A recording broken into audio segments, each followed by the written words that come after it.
Wow.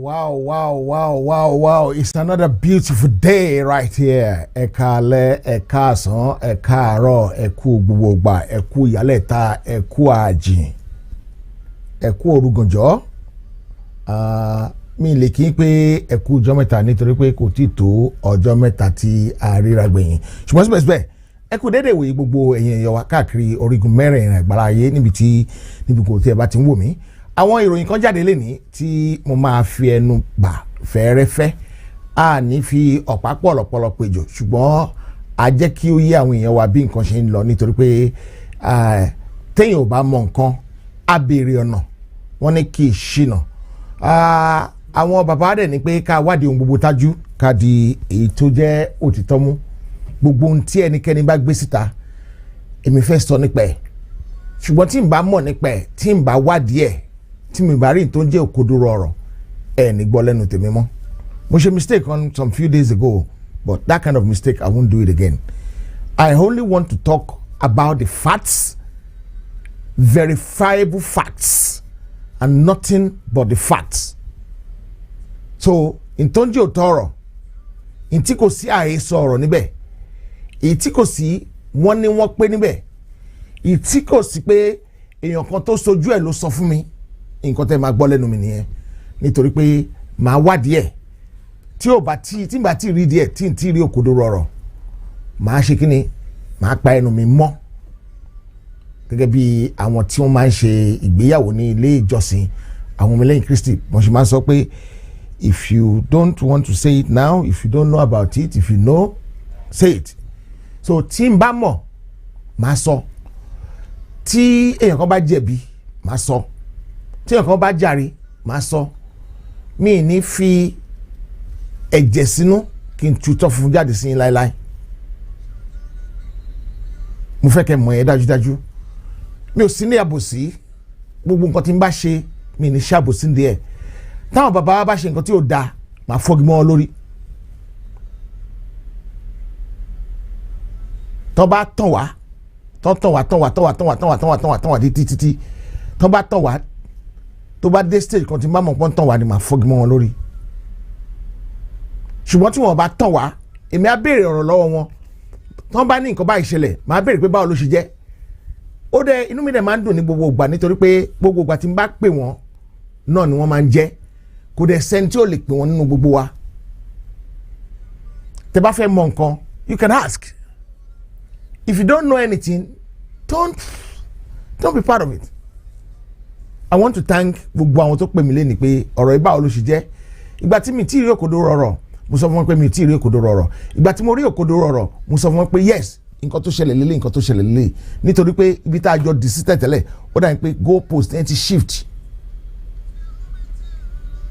So mo sọ fún wọn pé mi ò tí wádìí ẹ̀.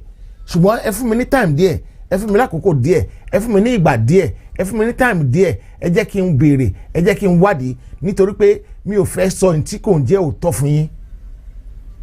Èmi gẹ́gẹ́ bí ẹnìkan mi ò ní parọ́ fún yín láéláé. Ohunkóhun tí ò bá sí òótọ́ níbẹ̀ mi ò ní bá wọn sọ, mi ò ní bá wọn gbé dání, mi ò dẹ̀ ní bá wọn tẹ̀lé nítorí pé òtítọ́ ló dáa.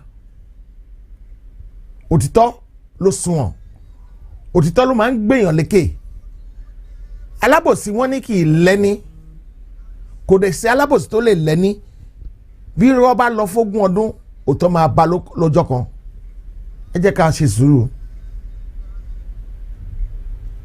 Bàbá tó bá parọ́ bàbá tó bá sòótọ́ kò sígbà tí kò ní jáde kò sígbà tí kò ní hàn kò sígbà tá a ní mọ nǹkan tó ṣẹlẹ̀ kò sígbà tá a ní mọ bó ṣe rìn kò sígbà tá a ní mọ nǹkan tó bó ṣe rí. Mo fẹ́ kẹ́ mọ̀ yẹn dájúdájú pé gbogbo nǹkan tẹ́ẹ̀dá bá ṣe láyé yìí á gbà ṣáá ni bí wọ́n bá ṣe dáadáa á gbà tó bá ṣe nǹkan tó kù díẹ̀ káàtó á gbà tó bá ṣe nǹkan tí ò tọ̀nà á gbà gbogbo nǹkan kí nǹkan tí èèyàn bá gbà láyé yìí tí èèyàn bá ṣe ó máa gbà. Mo fẹ́ fi yẹn dá yín lójú ní kodoro pé gbogbo nǹkan tí èèyàn bá gbà láyé yìí tí èèyàn bá ṣe láyé yìí kò possible kó má gbà ó dẹ̀ máa gbà ní ẹ̀kúnrẹ́rẹ́ ni kì í ṣe pé ó máa gbà díẹ̀ nítorí pé Ọlọ́run ni ọba ẹlẹ́san Ọlọ́run ló máa ń sọ ẹ̀san fún yàn gbogbo nǹkan tí ẹ̀dá bá ṣe láyé kò possible kí ẹ̀dá yẹn má gbà, tó bá ṣe dáadáa á gbà, tó bá ṣe burúkú á gbà, kò sí nǹkan tí ẹ̀dá alààyè kan ṣe tí ò ní gbà. tí n bá ṣàìdá Ọlọ́run á san fún mi, ẹni tó bá ṣàìdá Ọlọ́run á san fún, ẹni tó bá dẹ̀ ṣe dáadáa náà Ọlọ́run á san fún. kò sí nǹkan àṣegbé ò sí, àṣepamọ́ ló wà. tí nǹkan bá ṣe ń sọ fún yín pé àṣegbé wọ́n fẹ́ ṣoògùn àṣegbé fún yín, ẹni wọ́n parọ́ fúnra wọn. menaces máa catch up ṣáá ni, kò sí nǹkan tẹ́ ẹ lè ṣe sí, kò sí nǹkan tí ẹ̀dá alààyè kan lè ṣe sí. Is the circle of life. àwọn bàbá wa ní pé èèyàn kan kì í gbin ilá kó ká ẹ̀fọ́, nǹkan tí ènìyàn bá gbìn ni ènìyàn máa ká. ẹni gbẹ̀bù ìkàláyé á jẹ, ọmọ ẹ̀ á jẹ, ayé á jẹ, ọmọ ẹ̀ á jẹ pàápàá. nítorí èdè yìí ni Ọ̀làndé Ọwọ̀ tó fi kọrin kan tó ní ẹ ṣe rere yé o, ẹ ṣe rere, ẹ ṣe rere kó ba lè yẹ gbogbo wa o. ẹni bàbá wa tí ò bá ṣe rere ayọ̀lẹ̀ fún wọn. ẹni tó bá wùwà ìpè àbá máa fún wọn lépè, ìpè àbá wọn. ẹni tó bá wùwà àdúrà tá a bá fún wọn lépè, right, ìpè ò lè jà wọ́n.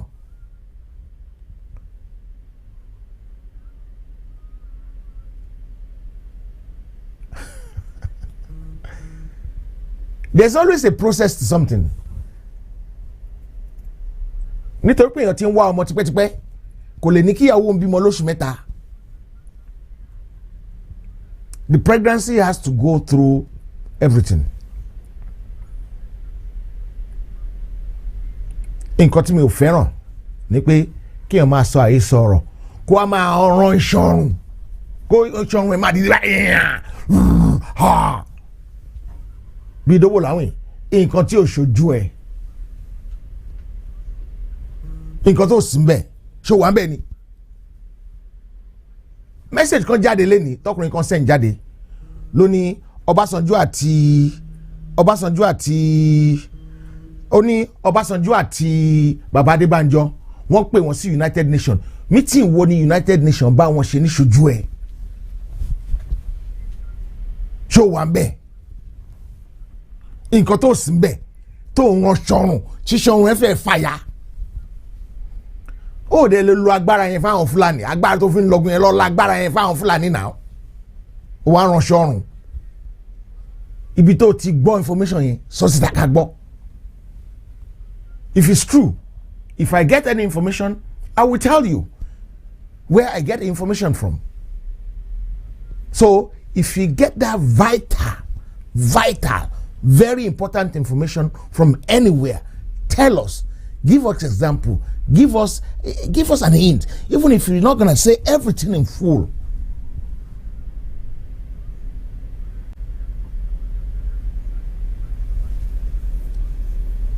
But èèyàn kan sọ fún ẹ ìwọ náà wàá bẹ̀rẹ̀ sí ránṣọ ọrùn o try láti wádìí. láṣàlẹ̀ ẹni tí ọ̀rọ̀ ẹ̀ súnmọ́ gbọ̀ngbọ̀ngbọ̀n bíi ṣọrùn àwọn ni màá jẹ́ kí wọ́n bá a sọ̀rọ̀ ní àṣàlẹ̀ nítorí pé I don't want to say things that I don't have a proof. tí bàbá kan bá dẹ̀ tàn wá jẹ náà bákan náà kò sígbà tí ò ní yọ́lẹ̀, kò sí ẹni tó gbin àgbàdo tó wá ká ìwà níbẹ̀. ohun téèyàn bá gbìn nìyẹn máa ká. mo rí èèyàn kan tó ń ṣépè fatafata, tó ń ṣépè gidigidi gan earlier on lórí line. ẹni tó bá wùwà ìpè lè pè máa jà, ẹni tí ò bá wùwà ìpè ò lè já ẹni yẹn láyéláyé. tí a bá ṣépè pàápàá, tí a bá ṣépè, ẹni tó bá wùwà ìpè máa jà. nǹkan tí mo fẹ́ ká mọ̀ nìyẹn. ẹnikẹ́ni tó bá wù ìwà ìpè ká má ṣépè, ìpè máa jà. ẹnikẹ́ni tí ó wùwà ìpè, kò sí èpè tẹ́ lè ṣẹ́ fún anybody tí ò bá ti wùwà ìpè tẹ́pẹ́ lè jà. ẹ lè fi aṣẹ́ sẹ́nu, ẹ lè fi anything sẹ́nu kẹ́ ẹ ṣépè fún wọn, tí wọ́n bá ti wùwà ìpè ò lè jà wọ́n. ìpè máa jà elépè ni. ẹ ṣọ́ra yín, nǹkan tí ò ṣojú yín, nǹkan tẹ́ ẹ̀ mọ̀ ń pa ẹ̀, ẹ̀yẹ gbé síta bí ìgbà tó yẹ pé ẹ wà ń bẹ̀, ẹ̀yin gangan wà nù meeting yẹn United Nations yẹn. ẹ wá ń sọ̀rọ̀ fatafata ẹ sọ̀rọ̀ àyè sọ̀rọ̀ lásán òfútù fẹ́ tẹ ọ̀rọ̀ ẹ wá ń ṣépè fún àwọn tí ò yẹ kẹ́ ṣépè fún tó bá máa pèèyàn lórílẹ̀‐èdè Nàìjíríà lẹ́ni tó fẹ́ pín Nàìjíríà tó fẹ́ túká ẹni ẹ fẹ́ kíákíá ẹ ti ṣe pósítà we don't want Ọbásanjọ́ and Adébánjọ to represent you are you a stakeholder ṣé mi náà wá pè ní èmi gan tí mò ń sọ̀rọ̀ ṣọ́ lè pè mí ni wọ́n lè pín tán ìtàn ẹlẹ́dẹ̀ kó kàn lè mọ́mú láéláé ẹ wá bẹ̀rẹ̀ sí ran ìṣọ̀rùn ẹ fẹ́ fàyà lórí ọ̀rọ̀ ọlọ́rọ̀ lórí nǹkan tó mọ̀ ń pẹ̀ lórí nǹkan tí ò ṣojú ẹ̀ bàbá wa ẹ kálẹ́ sà. ṣé dáadáa ni o. adúpẹ́ sà. ẹ jọ fún àǹfààní àwọn tí ò mọ̀ wá mo fẹ́ béèrè àwọn ìbéèrè kan lọ́wọ́ yín ni sà. ok o. àǹfààní àwọn tí ò mọ̀ yín ẹ bá mi sọ orúkọ yín fún àwọn èèyàn wa. èmi ni Mọ́gàjí Gbóyèga Adéjùmọ̀ èmi ni abẹnugan àti alukoro fún Yorùbá Summit Group tó jẹ́ pé Afẹ́nifẹ́re ló ṣe olùdásílẹ̀ Yorùbá Summit Group pẹ̀lú àwọn ẹgbẹ́ yòókù tí wọ́n tó bí 40 ní 2016 wọn la fi bẹ̀rẹ̀ ní 2017 tá a fi ṣe Ìbàdàn declaration tó ọmọ ẹgbẹ́ Afẹ́nifẹ́re ni mí mo tún jẹ́ olóyè nìbàdàn mo jẹ́ olóyè Ààrẹ Ọ̀nà Kakanfò ẹ bá béèrè ìbéèrè yìí lọ. ẹ ń ṣọmọ kékeré ó dẹ̀ dá mi lójú pé ẹrù kò yẹ kẹ́rù báyìí láti sọ nǹkan tí ó bá ṣẹlẹ̀ gangan àbí bàbá. bẹ́ẹ̀ni ẹrù kẹ bó bá ṣe rí la ṣe máa sọ àti wà lẹ́nu ọjọ́ ti pẹ́. àlákì ìbọmọ lẹ́rù. bó ṣe orí tẹlifíṣàn la wà bó ṣe orí rédíò bó ṣe newspaper interview kò sẹ́ńtì ò mọ Mọ́gàjí Gbóyèga Adéjùmọ̀ pé òótọ́ la máa sọ. okay ẹ̀yin ní bá Mèyátì Àlà ṣe interview ńgbà kan tẹ́ sọ fún wọn pé kàkà kí Yorùbá ó ṣe akákò fún màálù àbáwọlẹ̀ sanjọ́ náà pàápàá. oníkálukú pé kàkà kí Àmọ̀tẹ́kùn kó ṣe akákò fún màálù ó ní màálù oníkálukú ayé àṣọdẹ tiẹ̀ lọ́tọ̀ ni. ẹ ṣé bàbá wa ọ̀rọ̀ kan jáde lẹ́nìí pé United Nations ṣe meeting kan pé nínú meeting yẹn wọ́n béèrè pé kí ni àwọn ọmọ Nàìjíríà àwọn ọmọ Oòduà fẹ́ àwọn ọmọ Yorùbá fẹ́ àti pàápàá pé nínú meeting yẹn United Nations. níbo ló ti ṣe. wọ́n ní bàbá Adébánjọ àti bàbá Ọbásanjọ́ wọn náà wà ń bẹ̀. níbo ni United Nations ti ṣe meeting náà. nǹkan tí alàgbà kan nílùú Ìbàdàn tó gbé jáde nìyẹn. ẹni tó bá gbé jáde nìbàdàn kó wá sọ bí tó ti ṣe ìkíní ibi tí a lè pè ní headquarters United Nations àwa ti débẹ̀ many times New York ló wà 44th Street ní Manhattan ló wà ṣé bẹ́ẹ̀ náà ti ṣe ìpàdé náà ní àbímbó náà ti ṣe nítorí ibi tí headquarters United Nations wà nìyẹn. àwọn wo ni wọ́n sọ pé wọ́n ṣe ìpàdé náà. wọ́n ní United Nations pẹ̀lú bàbá Adébánjọ àti bàbá wa Ọbásanjọ́. ní ọjọ́ wo. wọ́n ní in the last few days. ìkíní ẹni tó bá wo tẹlifíṣàn á rí èmi àti bàbá Adébánjọ èmi gangan ni mo tẹ̀lé wọn ní ọjọ́ Thursday tó kọjá nígbà tí a lọ ṣe nǹkan tá à ń pè ní a day of tribute fún àbúrò mi ọ̀rẹ́ mi Yínká Odòmákin tó jẹ́ alukoro fún ẹgbẹ́ Afẹ́nifẹ́re fún ọdún 17 years tó ṣaláìsí. ìgbà wo wá ní bàbá Adébánjọ lọ ṣèpàdé a ṣe yẹn níjọ́ Thursday tó lọ Friday ní gbogbo wa gbéra Ifẹ̀ lásùn hòtẹ́ẹ̀lì tó ń pè ní Grand Resort ti Ọọ̀ni tiẹ̀ fún wa ní hòtẹ́ẹ̀lì yẹn free ni èmi gan pé òkè lẹ́yìn ìmọ̀ rẹ̀ ìgbìnìbí àti àkún mo pé Ọọ̀ni pé à ń bọ̀ pé bàbá ti dé àkúrò mẹ́ẹ̀ tó dẹ̀ di sátidé a lọ sí Mòro a lọ ṣe ìsìn kẹ́yìn bàbá náà sọ̀rọ̀ ní ọjọ́ sátidé yẹn náà lájọ gbéra kúrò ní Mòró tá a dẹ̀ padà sí Èkó èyí tí ẹ̀ sùn nìbàdàn. Ìjọ Monday bàbá ò tiẹ̀ lè dìde torí ó rẹ̀ wọ́n díẹ̀. Àná mo bá wọn sọ̀rọ̀, òní mo yọjú sí wọn. So mo wá fẹ́ mọjọ́ náà tí bàbá lọ ṣe mítìnù pẹ̀lú àwọn United Nations kọ́ lẹ pé. United Nations. Mo wá fẹ́ mọjọ́ náà o torí òní gangan ọjọ́ òní ló pé 70 years. Àádọ́rin kan wọ́n ń pè yẹn. Bẹ́ẹ̀ni sà. Tí wọ́n dá ẹgbẹ́ Afẹ́nifẹ́re sílẹ̀ òní ló pé 70 years 28th of February 1951 òní wọ́n dá ẹgbẹ́ Afẹ́nifẹ́re sílẹ̀ ní Ọ̀wọ̀.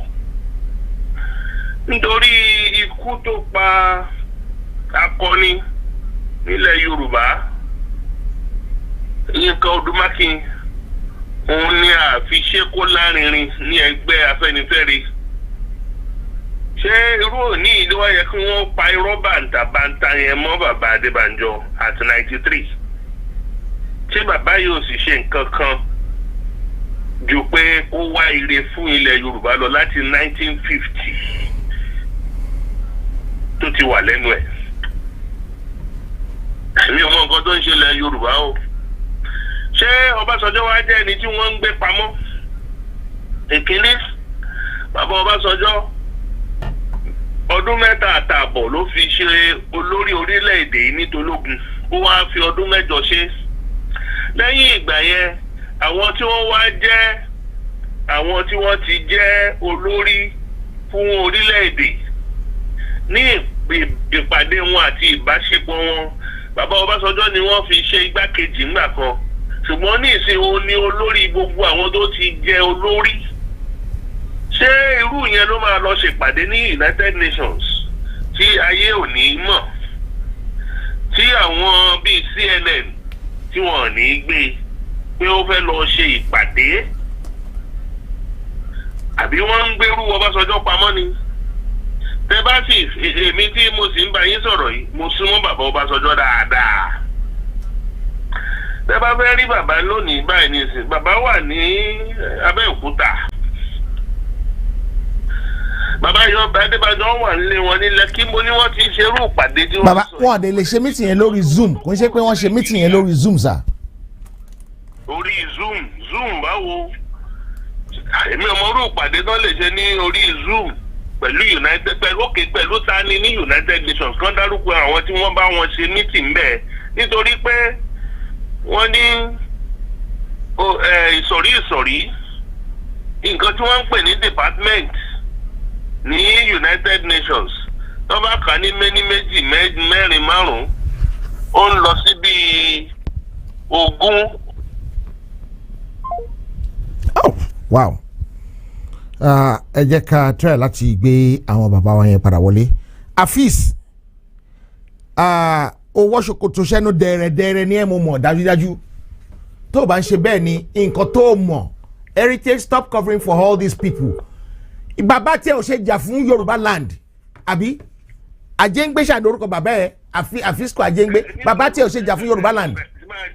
Ní sùúrù jẹ́ ká máa yànnà náà.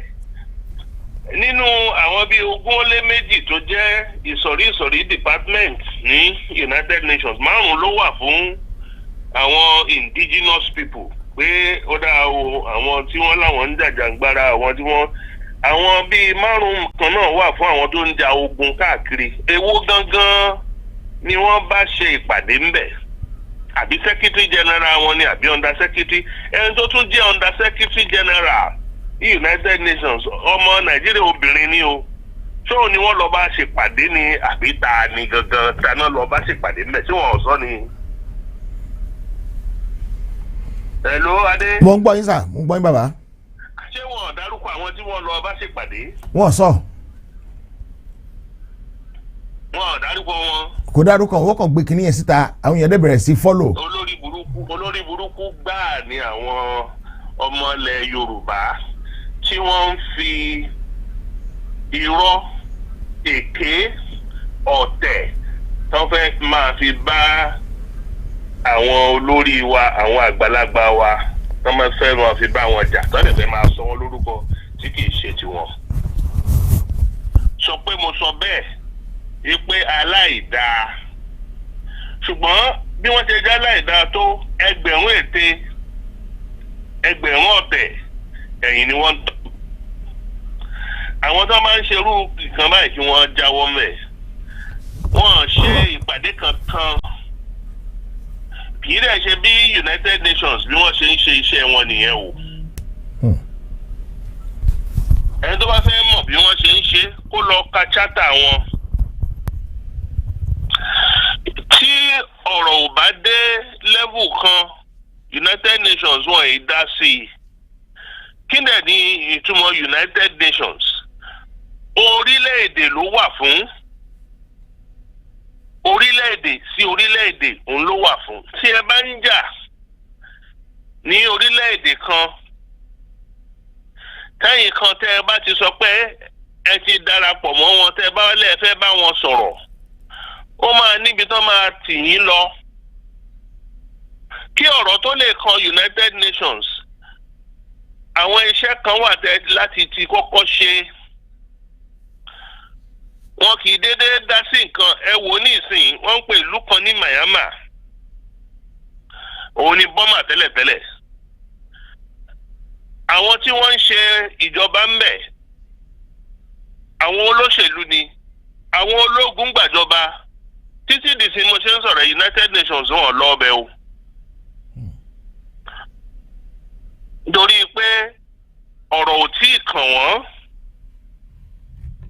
Níbo la ti bọ́rọ̀ dé tẹ wá ní pé bàbá Ọbásanjọ́ bàbá Adébánjọ ń bá United Nations ṣé wọ́n mọ̀ kó tó ń jẹ́ United Nations ṣá? Fún gbogbo orílẹ̀-èdè ilé ayé yìí ló wà fún. Àwọn tó ń ṣiṣẹ́ ń bẹ̀ tẹ bá rí building wọn ó tó odidi àdúgbò bíi méjì mẹ́ta. Àwọn tó ń ṣiṣẹ́ ń bẹ̀ ẹgbẹ̀rún ni wọ́n. So ta ni wọ́n lọ bá ṣèpàdé ńbẹ̀ ṣé wọn kò lórúkọ ni? Ẹnìkan dédé jí àdẹ̀dédé ronú sí nǹkan kan á sì gbé gbòlà sórí social media. Nígbà tí ọ̀rọ̀ yìí lẹ́nìkan fi lọ̀ mí a ṣe ìwádìí wọn ní bọ́ì kan ń bàdàn bóyá Ọláníyàn àbí nǹkan ọlá ṣe kínní kan náà burúkú ẹ̀ náà sọ pé ó gbé jáde wọ́n níbo ló ti gbọ́ wọn láwọn tó wà ní diaspora. Ẹ jẹ́ kí wọ́n á ṣe àlàyé kan fẹ́yìn tẹ́ wà ní diaspora ẹ lọ jẹ́ kó rí yín pé dáadáa. Ẹ̀yin náà lẹ fà wá síbi tá a wà yìí lónìí. Ẹ̀yin lẹ gbé Buhari burúkú yìí wá. Ẹ̀yin lẹ ń sọ pé Buhari dráìvà rẹ̀ Ìgbò ní ọmọ rẹ̀ kan fẹ́ Ìgbò nínú gbogbo owó tí wọ́n ń san fún wọn àwọn tí wọ́n ti ṣe olórí rí ìdá kan àbí ìdá mẹ́wàá àbí nǹkan lẹ ló ń gbà gbogbo irọ́ tí wọ́n lè fi pa pé tí wọ́n sọ pé èèyàn dáadáa ni Buhari ọ̀dọ̀ yín diaspora náà ló ti wá. Ẹ̀yin lè sún wa sí ibi tá a wà lónìí tí èèyàn bíi Buhari fi ń ṣe president. Irọ́ burúkú tẹ̀ ń pa yìí ẹ lọ jáwọ́ ń bẹ̀. Tí ẹ bá fẹ́ jẹ́ kí Yorùbá ó gba òmìnira kì í ṣe pé kẹ́ ẹ máa bú àwọn olórí wa. Tẹ́ bá mọ ẹni tó ń jẹ́ bàbá Adébánjọ ẹ rí i pé ní orílẹ̀-èdè Áfíríkà yìí lónìí mi rò pé a rí èèyàn tó dàbí bàbá Adébánjọ. Mi rò pé a rí nílẹ̀ Yorùbá lónìí ní Áfíríkà lónìí ká tún lè rí èèyàn bàbá Adébánjọ á pẹ́. Ẹni tẹ́ ń wò yẹn tó máa ní Buhari bẹ̀rù ẹnìkan nílé ayé yìí bàbá Adébánjọ ni. Níjọ́ Sátidé ńgbà tí bàbá ṣe ń sọ̀rọ̀ ní ìgbà tá à ń sin òkú Yínká ó ní number one enemy tó wà fún Nàìjíríà ìlú tó ń jẹ́ Nàìjíríà ó lóun ní Buhari. Ta ló lè sọ̀rọ̀ ẹ̀ jáde? Ẹ̀kan wá ní pé àwọn bàbá àti Ọbásanjọ́ lọ ṣèpàdé pẹ̀lú lórí kíni wọ́n náà lọ ń ṣèpàdé fún. Bàbá ránṣẹ́ sí gbogbo àwọn ajàjàngbara. Mo lè sọ nítorí pé kì í ṣe pé nítorí pé mo súnmọ́ bàbá nìkan pé mo jẹ́ ọmọ Afẹ́nifẹ́re nìkan nítorí pé àwa kan wà tó jẹ́ pé kò sí nǹkan míì tá à ń ṣe ju pé ká gbé bàbá lárugẹ kí gbogbo nǹkan tí bàbá fẹ́ ṣe ká lè ṣe é nítorí pé tí wọ́n là wá ń ṣe nínú gbogbo wa tá a jọ ń ṣiṣẹ́ Ààrẹ Ọ̀nà Kakanfò kò lè ṣe láì má rí bàbá. Even Sunday Igboho kò lè ṣe láì má rí bàbá. Kò sínú ọdẹ ajàjàngbara tó wà ilẹ̀ Yorùbá tí ò ní rí bàbá. So tí bàbá ò bá fẹ́ bàbá ò ní ya fọ́tò pẹ̀lú Igboho. Ṣé gbogbo àwọn tí wọ́n ń sọ̀sọ́kúsọ yẹn wọ́n rí fọ́tò bàbá pẹ̀lú Igboho ni? The last time tí Sunday Igboho wá ilé tèmi ló kọ́kọ́ wá tó pàdé Yínká ń bẹ̀. Èmi àti Yínká kọ́lọ́hún fọ̀run kẹ́ láṣẹ wàá mú lọ bá bàbá Adébánjọ nílé. Gbogbo fọ́tò ẹ̀ ló káàkiri. Ṣé tí bàbá ò bá fẹ́ nǹkan tí Yorùbá ń fẹ́ àwa máa lẹ́yìn ìgbà yẹn Ìgbòho ó ti ń bá bàbá sọ̀rọ̀ ó ti ń lọ ilé bàbá kí ni bàbá ń fẹ́ at 93 tí ìbá ṣe pé kí òmìnira dé súnlẹ̀ Yorùbá. Àwọn tí wọ́n ń sọ̀rọ̀ yẹn ṣé wọ́n lágbàlẹ̀ ni. Àwọn òṣèlú pé bàbá tí wọ́n ní 93 kó wá máa ṣe nǹkan tí bàbá Adébánjọ ń ṣe tó bá ṣe é ṣe fún wọn. Ó wá jẹ́ ọjọ́ òní tí Afẹ́nifẹ́re pé 70 tí bàbá Adébánjọ dẹ̀ jẹ́ olórí Afẹ́nifẹ́re tí a sì ń ṣe ọ̀fọ̀ Yínká lọ́wọ́ òun náà máa pa irọ́ bàǹtàbàǹtà yìí. Ẹni tó bẹ̀rẹ̀ ẹ̀rọ yìí Ọlọ́run á dáa fún o kò dẹ̀ ní fara rí lọ. Àwọn tí wọ́n bá tún gbèrò orú rọ́ bẹ́ẹ̀ gbogbo nǹkan tí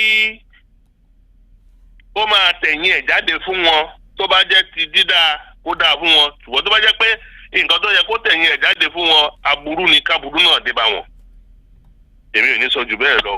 Ṣùgbọ́n bí àwọn ọmọ Yorùbá ṣe ń ṣe kinní yìí wọ́n ṣe ń ṣe ìpàǹparẹ̀ olóhùn padà ni o. Àwọn ni wọ́n ń ṣera wọn o.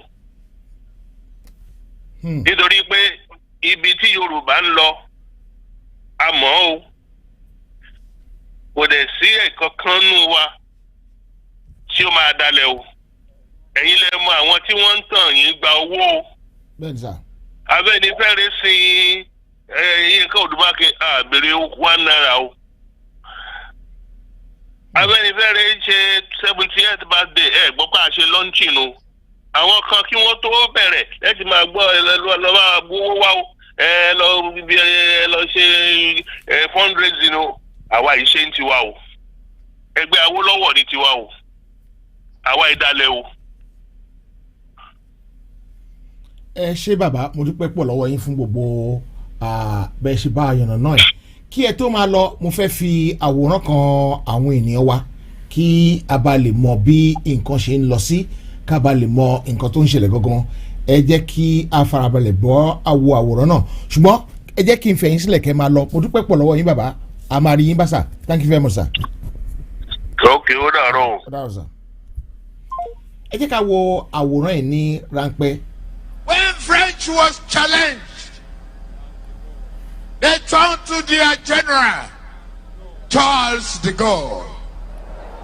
Correct? Yes. When Britain was challenged, they turned to their great general, Winston Churchill. Correct? Yes. Today, Nigeria is challenged.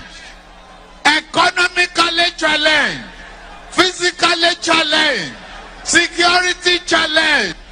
Who do we turn to? General Muhammad Buhari is the right man for the job. If you talk of military experience, he has it abundantly. If you talk of courage, he has it abundantly. If you talk of simplicity, he has it abundantly. If you talk of great determination, a combination of vision and ability to perform, honesty and integrity, he has it abundantly. Abundantly. Abundant. Abundant. I love. I'm coming back up. I love when the incapable government of Nigeria, Poverty Development Party, they have nothing again to say. They now ask. Okay, I'm going to stop that for now because we need to move on to what we come here to do. But sometimes, and láti yànnà náà àwọn ọ̀rọ̀ kan.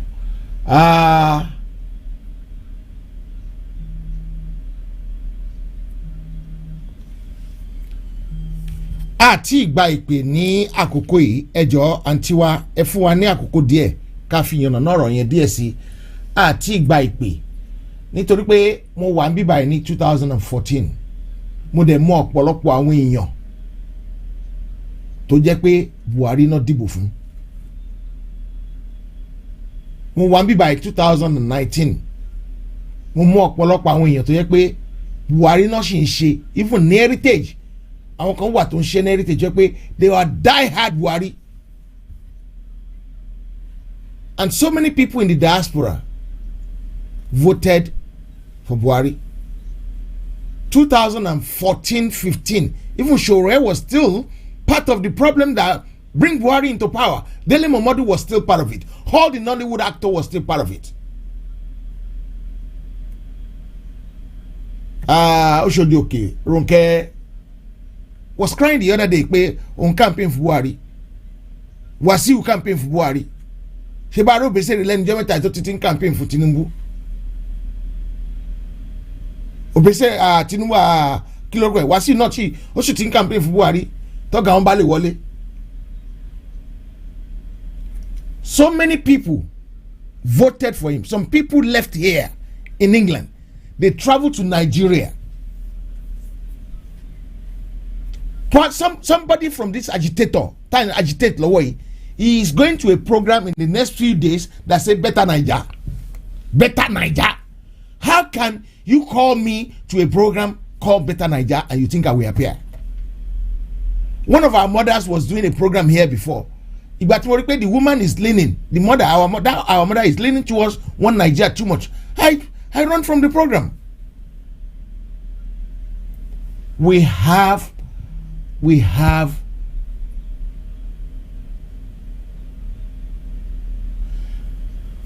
anyway, your name is not Yoruba name, so I don't know why you're asking me a question if your name is not Yoruba name. If your name is Yoruba name like Adena, even if you have half and half name, it doesn't matter. But there's no Yoruba name at all in your name. So why will I answer you? It's a shame the way we behave. We don't blame ourselves for the problem we caused by ourselves.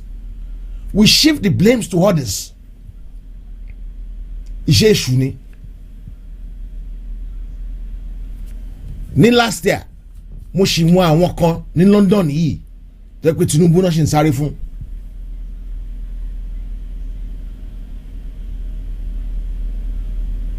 Tinubu náà ṣì ń sáré fún. And ọ̀pọ̀lọpọ̀ yín tẹ́ wà lórí kan náà yìí tàbí tẹ́ gbọ́ mi later àbí tẹ́ ń ṣe a part of this agitator tẹ́ wà lẹ́kọ̀ọ́ níbẹ̀ tó yẹ pé ẹ ṣì ń gba owó. Look for the facts. Mo sọ kíní kan lẹ́ẹ̀kan mo ní táwọn bàbá ẹ̀ bá tàn wá jẹ èmi wà nínú àwọn tó máa fọ́gi mọ́ wọn lórí. And what they were saying is a planting. Ààrẹ Ọ̀nà Kakanfò sọ kíní kan last year June. Má já o ẹ̀yin ọmọ yẹn má já o ẹ̀yin ọmọ yẹn má já o ẹ̀yin ọmọ yẹn má já o ló máa fi kára wájú lẹ́rú. And I'm sure a lot of our mothers, a lot of you, when you were young, your mother will tell you don't fight. But if they beat you and you come back home, they will beat you to go back and fight. Àtàwọn yẹn bá dé wọn bá ẹ má já ẹ̀yin ọmọ ẹ má já ìwọ jẹ́ kán náà ẹ kó wá délé. bóyá ọgbọ́wọ́ tiẹ̀ falágbà fún gbà yẹn ni wàá ṣàlàyé fún àwọn màmá yẹn ọgbọ́n orí ni èèyàn fi ń ṣe nǹkan ọgbọ́n kíni ọgbọ́n orí ni èèyàn fi ń ṣe nǹkan Yorùbá ò kì í ṣe nǹkan wàdùwàdù especially Yorùbá tó bá gbọ́n. This accusation is not about ọmọ onímọ́tò kì í ṣe kéèyàn máa ranjú ló solve problem kì í ṣe kéèyàn máa ránṣẹ́ ọ̀run ló solve problem. Bring the facts out. Yes, there's propaganda, but in your propaganda there must be an element of truth. We cannot run away from propaganda. We need propaganda, but there must be an iota of truth in there, because if there's no truth there and they find out that your propaganda has no base at all, then you're in problem.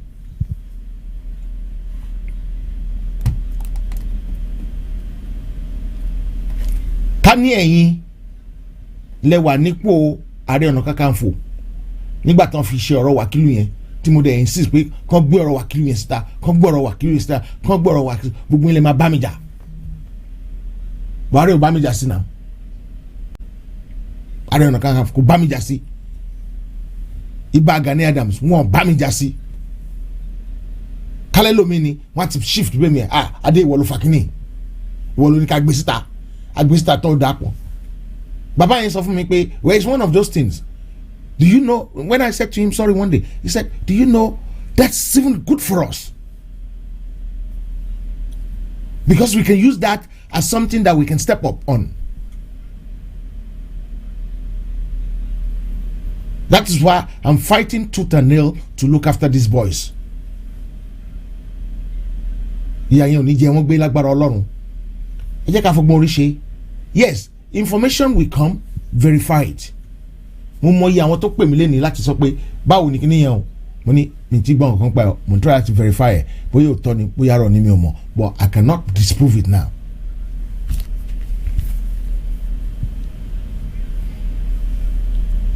One of our auntie called me earlier on today. Don't béèrè lọ́wọ́ mi ń pa ẹ̀.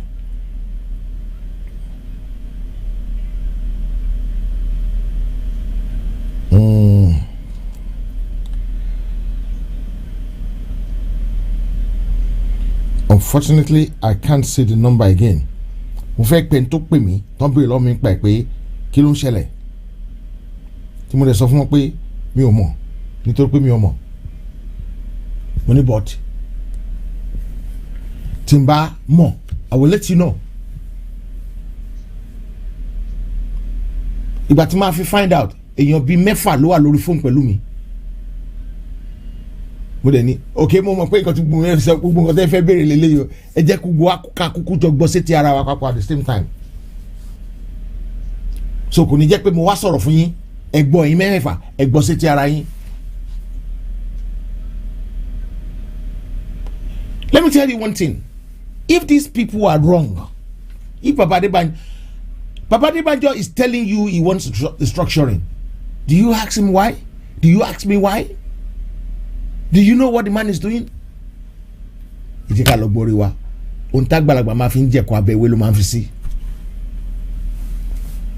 àwọn náà ló máa sọ fún mi pé adé ẹ̀yin ò fẹ́ restructuring yẹn máa pariwo nǹkan tẹ́ fẹ́ ni o. bàbá tó wá là á àwọn ọmọ yìí tó tà náà fẹ́ o wọ́n fẹ́ Yorùbá nation náà fẹ́ o and they are very powerful. Àwa lè gbé restructuring dání o àwa lè fẹ́ restructuring o nǹkan tó bàbá sọ nìyẹn ṣùgbọ́n àwọn ọmọ yìí àbọ̀rọ̀ là ń sọ fún ọmọlúwàbí náà ẹ̀rọ nìyí náà. Put 1 and 2 together, put 1 plus 1 together, put it together. African First said Ilana Modua might not about it. Okay, let's call somebody from Ilana Modua. There's no point in hiding. Don't let us hide. Let's call somebody from Ilana Modua and find out what they know about it.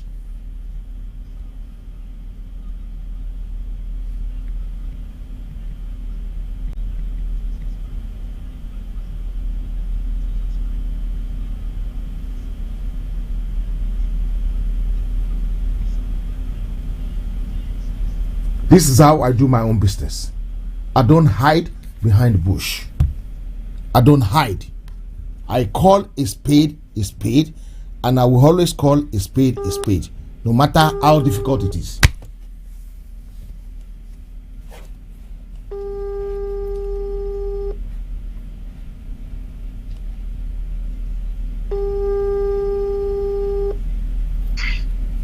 Hello, Ekale sir.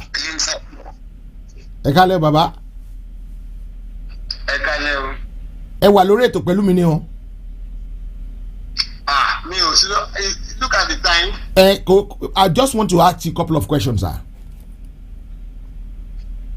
Please. Okay. Lẹ́ni information kan jáde pé there was a meeting at United Nations. Ọbásanjọ́ àti bàbá Adébánjọ wà ńbẹ̀. Wọ́n dẹ̀ láwọn ò fẹ́ Yorùbá nation pé restructuring lẹ̀ làwọn fẹ́. Ṣé òótọ́ ni lẹ́tà yìí? Ṣé òótọ́ ni kíní àbírọ́ àbẹ́ ìmọ̀ kankan pa ẹ̀? I don't know anything about that. Thank you very much, sir. Thank you. That's all I need to know, sir. And again, at this moment in time, Obasanjo or Baba Adébánjọ cannot speak for the Yoruba nation. They cannot. They have never represented the Yoruba nation in any form, shape, or whatever. So they cannot represent us. They have never spoken for us, never represented us, never taken care of all our needs. What do they mean by they don't want Yoruba nation? Who are they? No. Did you hear what you said, sir? You said you didn't know about it, but you're judging now, sir. I've not heard of it. Okay, thank you. Let's leave it like that, my uncle. Thank you very much, sir. God bless you. Thank you, sir. Mr. George Akinola, the General Secretary of Ilana Modua. He doesn't know anything about it because you said maybe Ilana Modua might know about it. This is how I do my own business. I go straight to the point and find out the truth. I don't beat around the bush because the truth must be told. Nothing but the truth. Nothing. Iletishuni. If you about issue, Baba Adébánjọ nisin. Anyway, let's go to Baba Ajala and start our original program because this is very important. Baba has been there since. Let's go to Baba Ajala. Baba Ajala, I'm going to be coming to you now. So, sometimes I can get angry. I'm sorry that I'm angry, but sometimes you have to get angry to prove a point. Every time we find something, let's find the truth. The truth. Because taba fogbon ṣe la ma rí ṣe. Baba Ajala mi ẹ káalẹ́ má bínú sí mi sá. Ó dáa ká wádìí ọ̀rọ̀ tí mo máa ti ń sọ. Bẹ́ẹ̀ni sá. Tá a bá mọ ìdí ọ̀rọ̀ a gbọ́dọ̀ fọhùn. So nǹkan tẹ́ ṣe yẹn ó yẹ kẹ́ ṣe. Torí pé àwọn ọ̀pọ̀lọpọ̀ wà tí wọ́n sọ àwọn nǹkan tí ò yẹ kán sọ láì mọ ìdí abájọ èyí táwọn èèbó ń pè ní history. Everything is history. Tán bá sọ̀rọ̀ kan ní àná ó ti di history lónìí. So téèyàn bá gbọ́ nǹkan kó wádìí pé ṣó irọ́ ni tàbí òótọ́. Nǹkan tí ọ̀pọ̀lọpọ̀ wa ń gbàgbé nìyẹn. A tètè máa ń ṣe kiri fún nǹkan tá a bá gbọ́ láì wádìí. Torí ẹ̀ ni mo máa fi ń sọ pé gbogbo tí mo ti ń sọ fún yín ẹ wádìí. Mo dẹ̀ máa ti ń fi references sílẹ̀ pé kẹ́ wádìí. Nítorí pé ó yẹ ká wádìí. Tá bá ti mọ kòdòrò ọ̀rọ̀ ìyẹn ló máa gbà wálẹ̀, ìyẹn ló máa gba ilẹ̀ Yorùbá lẹ̀. Ọ̀pọ̀lọpọ̀ àwọn ọ̀rẹ́ mi bí bàbá Ìbàdàn ṣe sọ lẹ́ẹ̀kan nọ́bẹ̀ sí campaign fún Buhari láì wádìí láì wo nǹkan tí Buhari ṣe.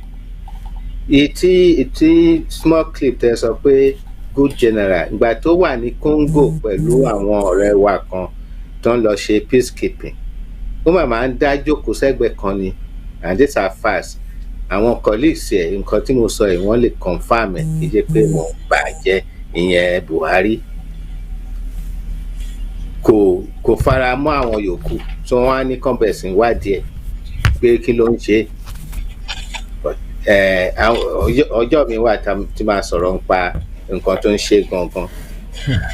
Ṣé gbogbo èèyàn ló mọ̀ pé Maradi tó wà ní Niger ló ti wá gbogbo family ẹ̀, but nítorí pé Daura òun ni capital the emirate ó extend wọ kíní. In fact nǹkan tí ọ̀pọ̀lọpọ̀ wa ò mọ̀, ìlú yẹn ti pín or wọ́n ti dissolve ẹ̀. Tẹ́ bá wo map ní year 2000, àwọn Islamic Sharia states of Nigeria, 12 of them, I classify them as Arewa Islamic Republic. We ignored it, and that's what we are suffering now. If as at that time, Yoruba náà dìde pé Oòduà state of Nigeria, then olúkálùkù á bẹ̀rẹ̀ sí ronú pé let us go, because a lè fara mọ́ ìlú tó ní two legal system. But how did we continue? Our elders did not think deep about this situation. Okay, there's this issue of the Nigerian Bar Association. Ó ti pín, and I suggested to the rest of them, now you create Southern Nigerian Bar Association. The people in the north don't do meetings with you anymore. Even though wọ́n mọ̀ bọ́n ṣe máa ń cloak nǹkan kan fi gbalẹ̀ gbo nǹkan kan rò bí bóyá èèyàn ò rí. But unfortunately, most of the people in the Southern Nigerian Bar Association, because I wrote something on it on Facebook, seem not to have the guts to declare themselves as now this Southern Nigeria Bar Association. And if they did, that's even the prelude to the dissolution of the amalgam, because it's the same thing to Shell in 1914 or 1913, December 31st. There were two Nigerias, the Northern Protectorate of Nigeria and Southern Protectorate of Nigeria. And the legal situation that happened, whereby the Bar Association, the members of Bar Association from the North decided not to be part, that's technically a dissolution of the amalgam. But I said it, and I said all other bodies that are like the Nigerian Society of Engineers and all that, they should all start breaking up. It makes sense, but we ignored it. Akawe gan. Aka nǹkan tó ń pè ní wisdom mọ́. There's something called intelligence, but there's something called wisdom. It's how to use your intelligence to gather and form an informed position when issues come. But unfortunately, our brilliant lawyers, including the Falanos, cannot see the light that, what the hell, these people have gone away. And at the same time, the conference and major speaker that they were opposed to was held by the Northern Nigeria Bar Association. You did not attend. See, these are the reasons, some of the reasons why I'm calling for the dissolution of the amalgam. We are not the same people. And those of us Yorubas who are still deluded by the fact that there's a Nigeria, we want to ask them, did our forefathers create Nigeria? How did it come into being? If you can tell me that our forefathers created it, then I will give up and I will no longer talk. And at the same time, if our forefathers created Nigeria, what language did they leave behind for us to communicate with the Fulani, Igbo, Dinkus, and all other people? What language did they put down? So that comes to the story. The white men came to Africa to create trading posts, and they leave our language. They leave their language for us, and perhaps also introduce some form of education, their religion, and for them to have attendance in the churches, they start to preach that our religion is pagan. There's one thing most of us don't know. The word pagan is not an evil word. It's a definition of a people of purity who worship the earth, sun, water, and fire. It's about purity of life. So, because they know we don't understand the meaning of pagan, they translate it to suit our sensibility. And pagan, yeah, Onifa. And I will tell you, our society had been so well organized that some of us, without knowing, exhibit the same organization and spirit to do things. I'm going to talk about free health service that was started in 1954 in Western Nigeria. I would say free health service had been in Yoruba land from time. It has always followed the Yoruba race, because that's free health service. Yes. So why are we losing these beautiful things and pretending to be a Nigeria that our forefathers never created, and praising those we should not praise? Is it not the same Buhari that imprisoned the Ajax in the old man for 100 years for doing for no offense? And all other Ambrose Ali was never allowed to go for his medical disease because he has some medical conditions that needed hospital visits. Buhari's imprisonment did not allow him. What an inhuman thing. Find out. Ekweme, who is the deputy of Shagari, was imprisoned while Shagari was just sitting down in his house. Who was the ruler of the country at the time? Was it not Shagari? Who should be in the prison? Is it not the head of state? You see, we all saw these things. I don't know how we think. I don't know how, as if we are walking blind. I'm sorry, I have to be this. My emotion about it is that I feel pity for all of us for not seeing what I have seen for a long, long time. Why are we wallowing in ignorance? And the same thing, one of the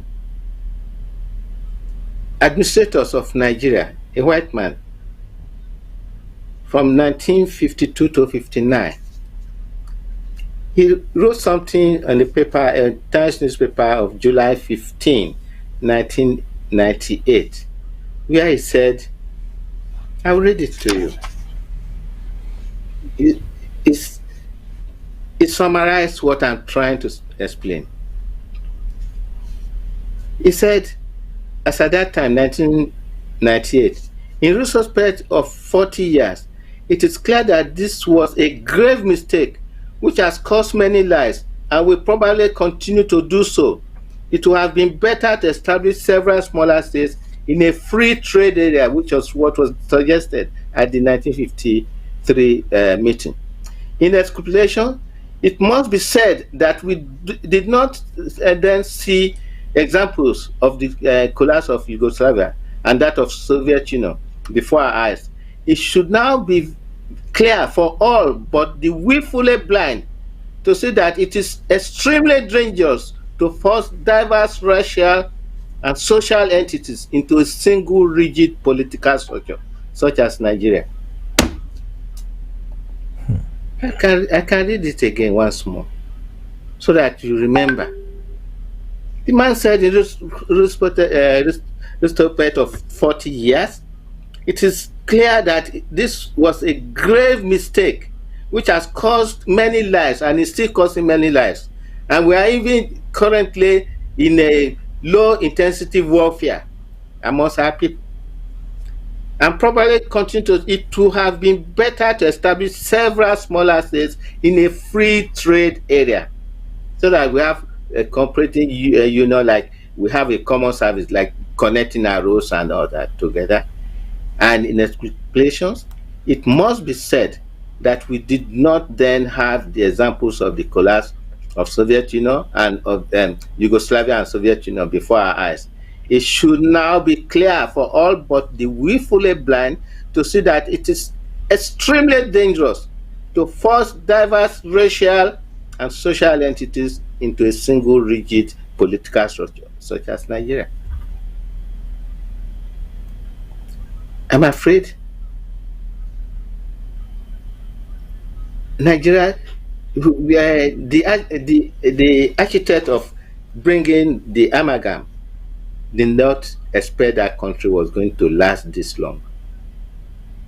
And I will not now remind some of us who always think that there was a 100-year time limit for the existence of the country. There was nobody who said it, because the man who put it together said it was a temporary affairs in part. I said that 2 days ago when we had time to chat together. And all of that, and in that process, I also mentioned that the man who did that job, even though he also knew that it was a very dangerous thing he has done, and that was why in his remark, the closing remark, the last submission for his duties in 1990, he mentioned those diversity that cannot make the place work, which we ignored.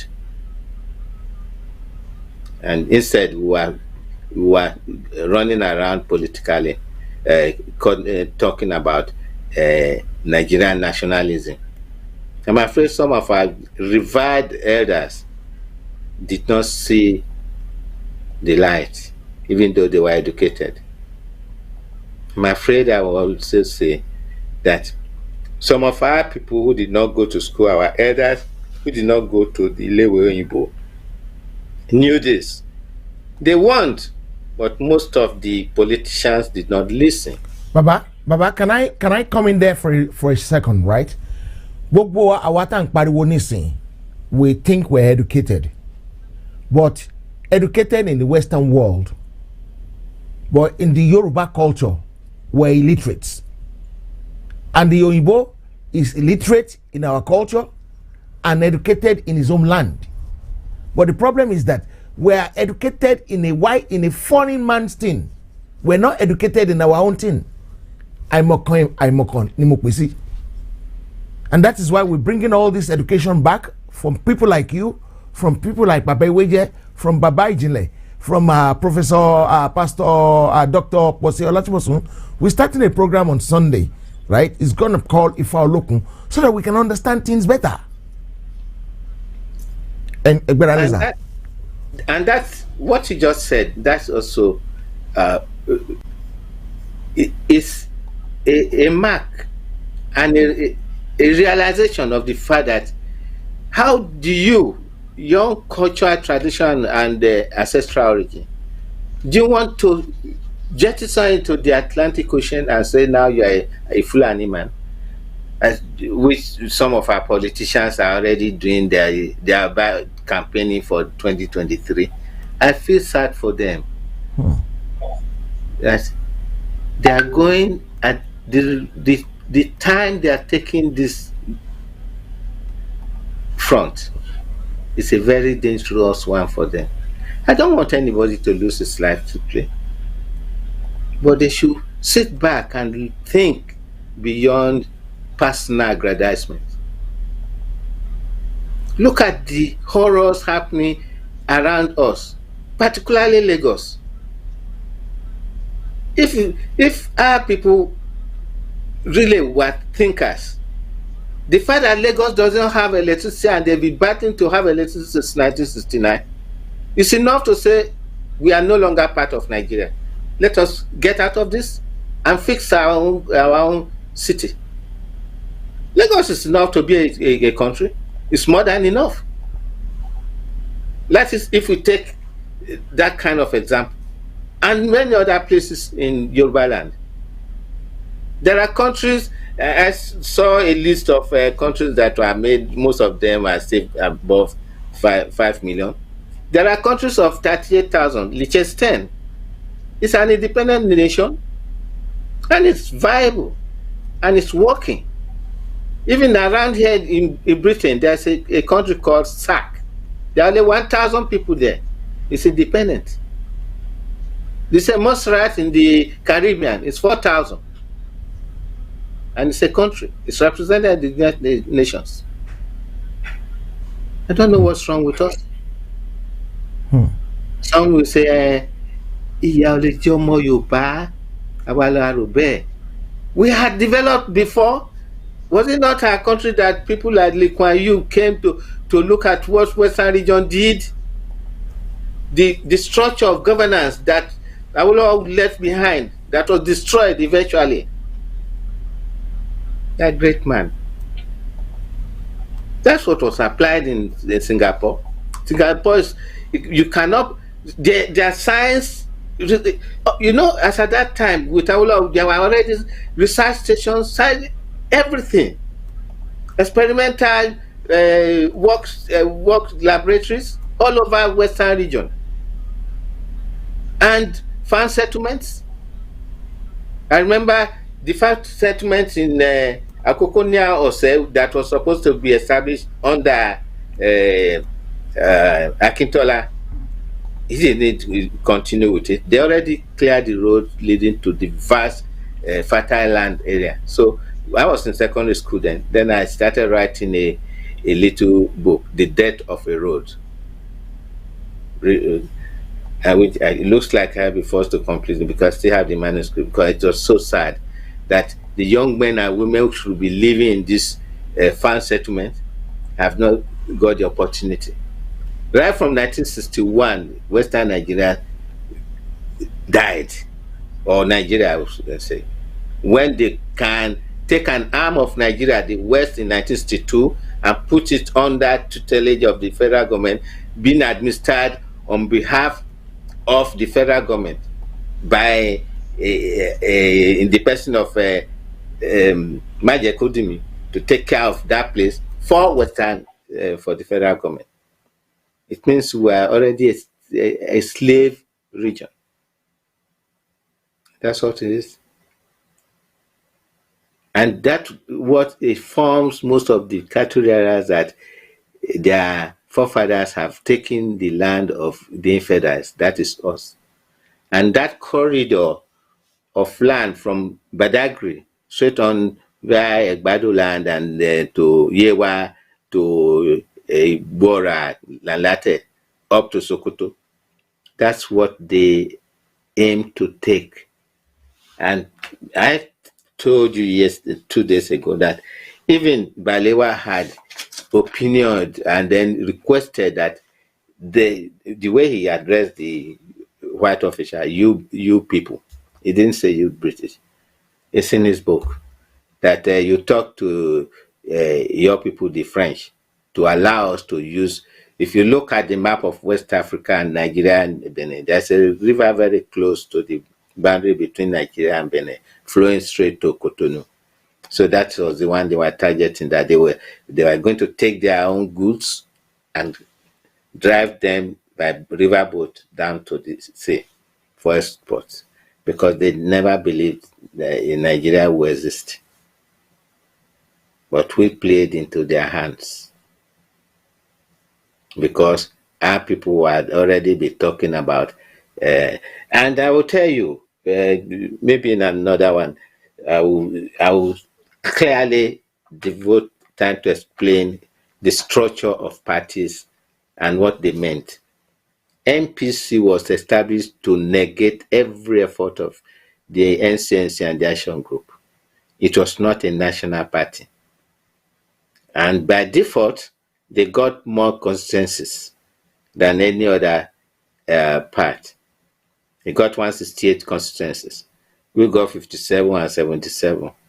Oh, it's very simple mathematics. Out of 312, take 168 out.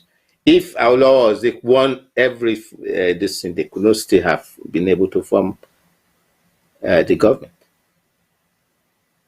Unfortunately, Zik did not, even before the election of 1952 in the Western Nigerian election, there was no love between Awolowo and Zik, because he always said he was either somehow not really very comfortable with the brilliance of our great father Awolowo.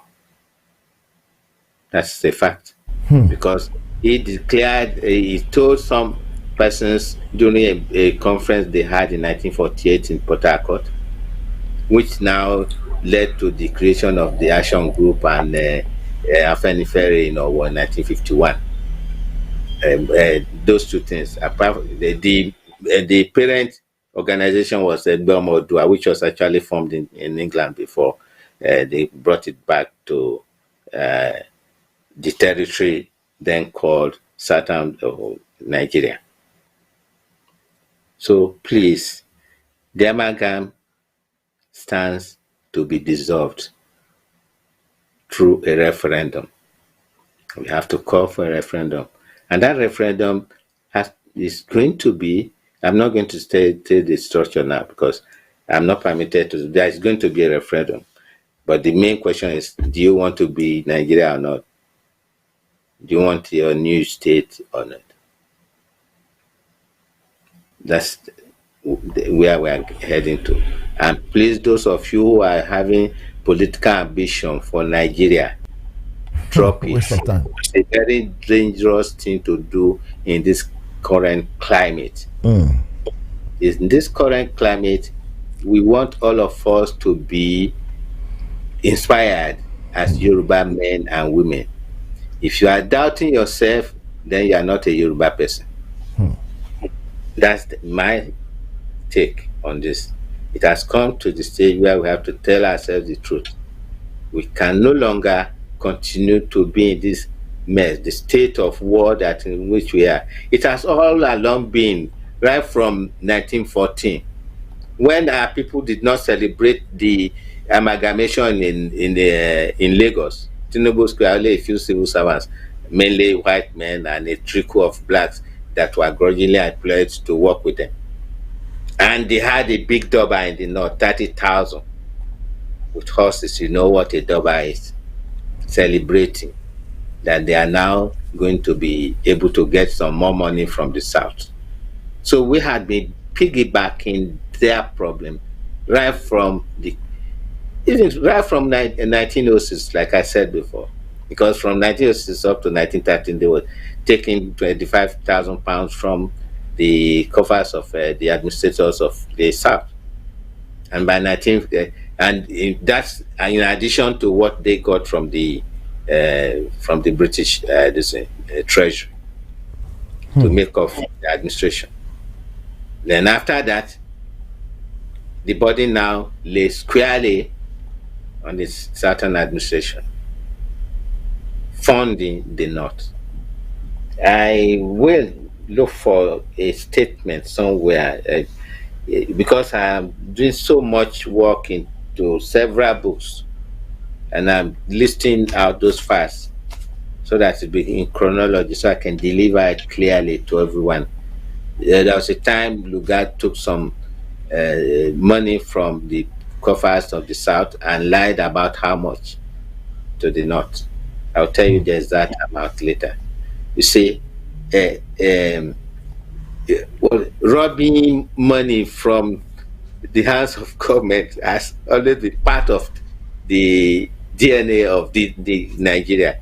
So if you should not be surprised about the level of corruption and money disappearing from different places.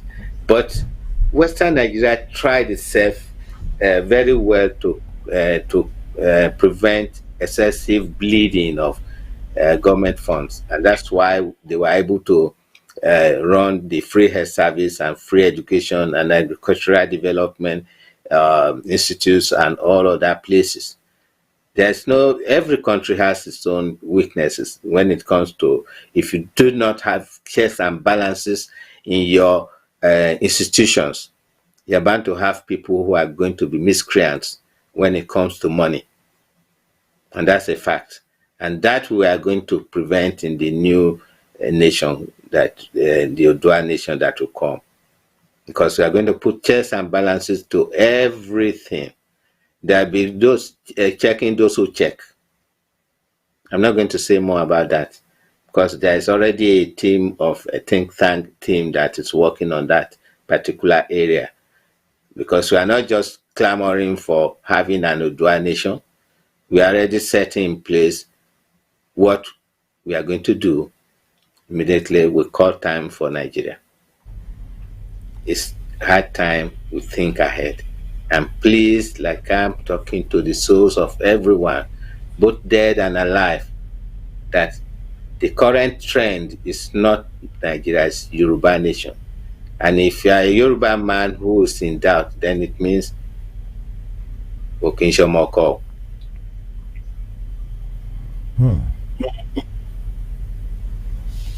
Okay, baba, mo dúpẹ́ pọ̀ lọ́wọ́ yín.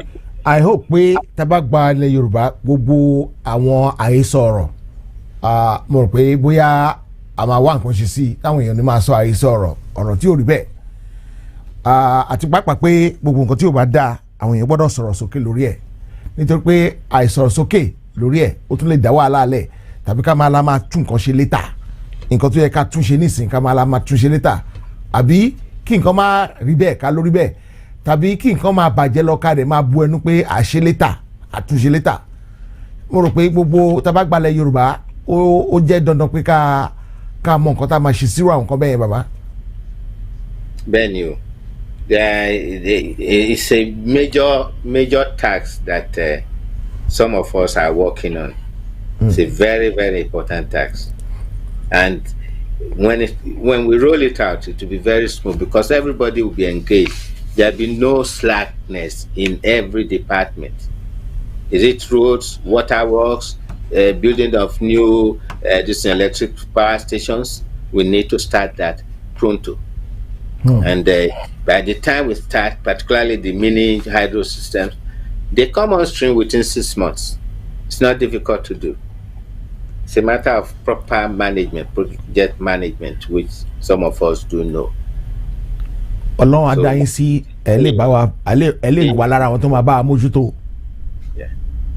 So we need electricity, we need roads, we need our railways back. After all, Odua Investment wanted to build railways. Federal government said it's federal matters. They cannot build railways. That was about 40 years ago.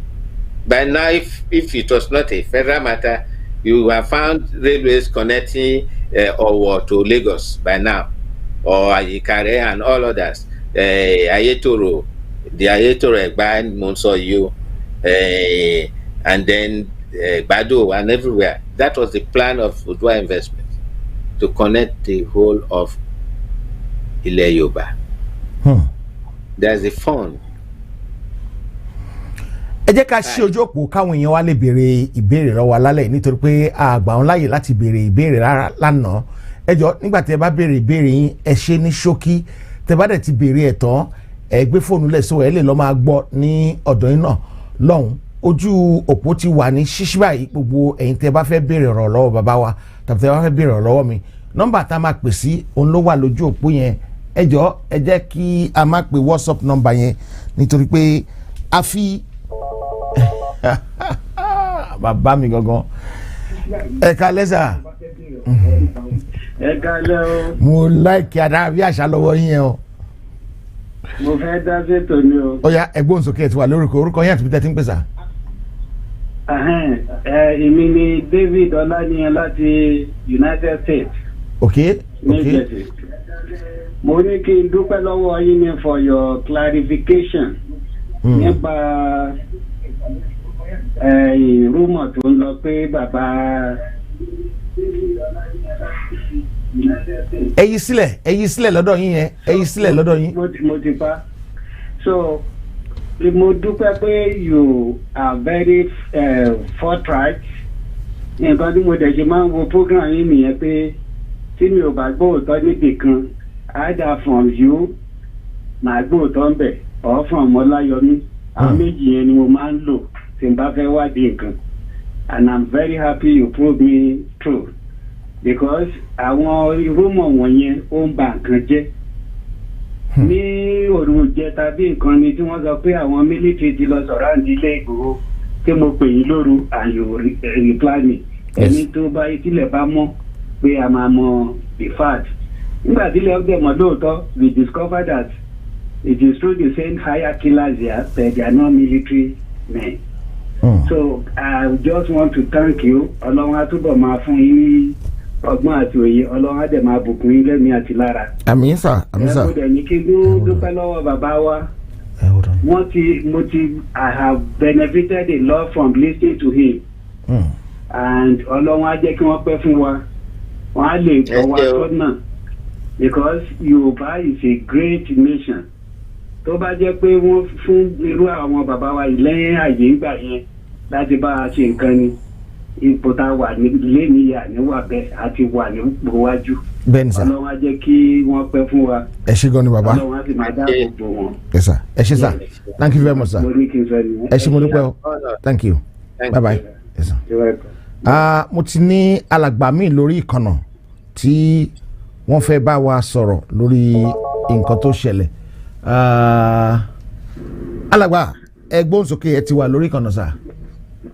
Ẹ ṣe gan bàbá mi o, ẹ kú iṣẹ́ takuntakun. Hold on sir. Ẹ kú iṣẹ́ gan ni. Nǹkan tí mo fẹ́ sọ náà ni pé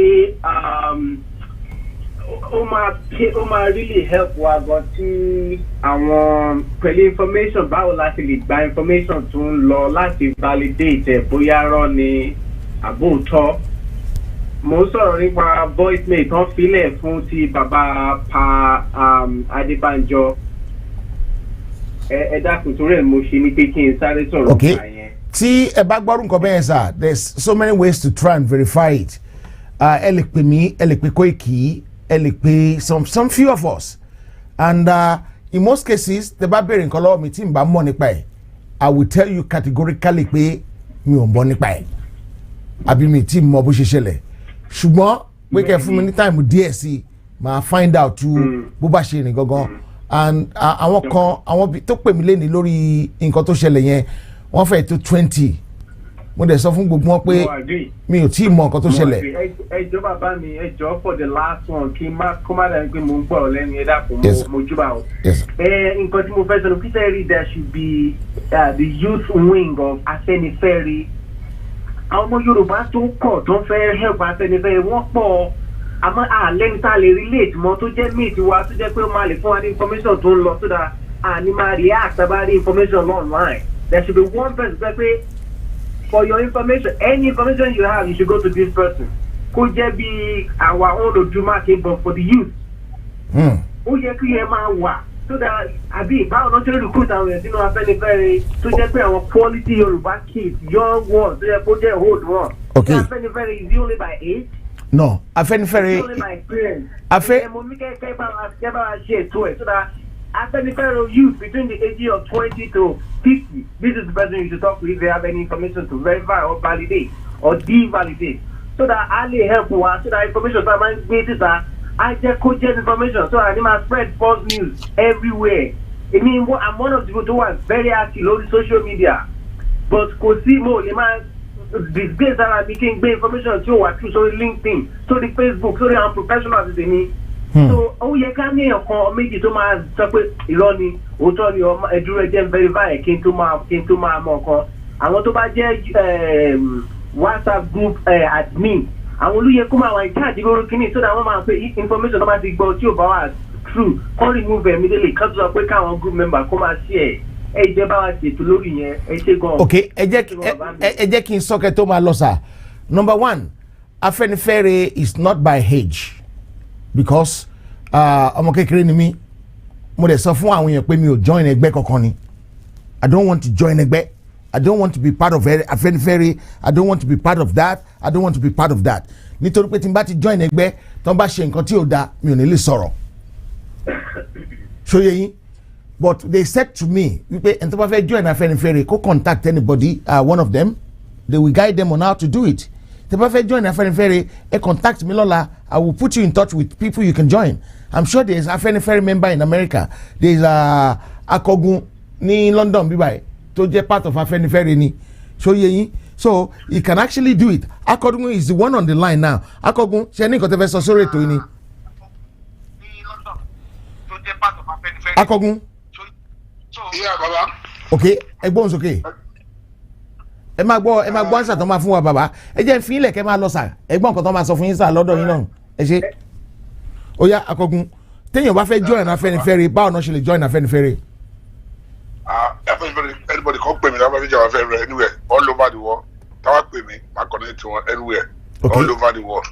So ó mi pé information tí mo fáwọn èèyàn yẹn information yẹn right pé ẹni tó bá fẹ́ join Afẹ́nifẹ́re mo ti sọ́kẹ́ tó pè wọlé mi mọ̀ bóyá ẹ̀ ń gbọ́ mi.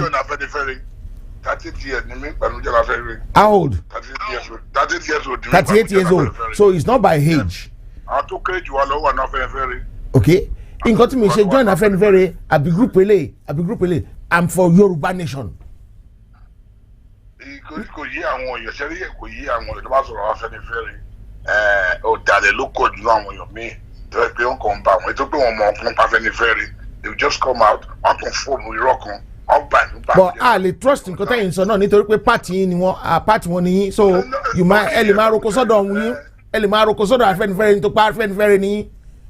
Yes, ó lè rí bẹ́ẹ̀ ló ṣe ti lórí tí ẹ̀yin náà mọ̀ pé. No kò rí bẹ́ẹ̀ mo kàn ń try láti prove a point ni pé. mo ó yé mi kó tẹ̀ sọ ó yé mi but irú ẹ̀yin sì ẹ mọ̀ pé èmi sì pé olóòótọ́ lè mi irú èmi sì mò ń gbàdúrà kí n jọ bàbá wó lọ́wọ́ kí n jọ bàbá Jásìn kí n jọ bàbá Adébánjọ irú wọn tí mò ń gbàdúrà àwọn ni mo rí mi ò lé owó mi ò lé ọ̀run lèmi ń lé àwọn mo fẹ́ join wọn àti ẹ̀yìn kékeré ni mo lè tẹ̀lé wọn láti gbà yẹn ǹtẹ́ bá wò ó sì èmi ní gbogbo ayé èmi náà máa ń bójú tó pé mo sọ padà Afẹ́nifẹ́re tí máa gbogbo tó ń pa máa Afẹ́nifẹ́re tí máa ti wá tó ilá yẹn tí máa ti rọ pé irọ́ náà pa ẹ wúlò ilé tó ń sọ ń sìn bó ṣe ń ṣe nìyẹn bó ṣe ń ṣe kiri nìyẹn bó ṣe ń ṣe kó fẹ́ bú wọn tó àdé búlẹ̀ àwọn bàbá wọn yẹn ni bó ṣe máa ń ṣe wọn kò pa ọkọ̀ mọ́ wọn bó ṣe máa ń ṣe nìyẹn. no mi rò pọ̀ fẹ́ ẹ jẹ́ kí n correct bẹ́ẹ̀ mi rò pọ̀ fẹ́ búlì wọn o nǹkan tó ṣẹlẹ̀ ni pé káwọn èèyàn gbé àhesọ ọ̀rọ̀ sà àhesọ ọ̀rọ̀ pé èèyàn kan akọ̀ lóhun ó kàn lè jẹ́ pé nìyẹn kàn fẹ́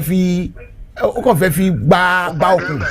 bully them to support the economic ṣe ni pé Mr. Heritage you know this game the economic ṣe ni pé if so ìtàn Afẹ́nifẹ́re don't take real see you come that one take if bá fẹ́ mo wà ní Afẹ́nifẹ́re ní Afẹ́nifẹ́re lèmi wà mo sọ pé mo tẹ̀sọ̀ pé kí wọ́n dé lé mi pé mo sọ pé mo support Yorùbá nation wọ́n lé mi náà àwọn bàbá yìí wọ́n sọ kí n má ṣe náà wọ́n lé mi kó mẹ́ náà wọ́n mọ̀ stand pé mo fẹ́ pé Yorùbá nation lèmi stand fún ó yàrá ìgbà táwọn stand fún but ẹ jẹ́ mo sọ fún pé ẹ jẹ́ ká fi àwọn bàbá yìí lẹ̀ kọ́ máa ṣe tiwọn káwọn máa ṣe tiwa lọ but àwọn ọmọ kékeré tí wọn fẹ́ gbọ́ kankan wọ́n fẹ́ búlẹ̀ àwọn bàbá yẹn to submit God to submit sí tiwọn òun ló fi ṣe gbogbo nǹkan tẹ́ẹ̀rì kiri wọn yìí.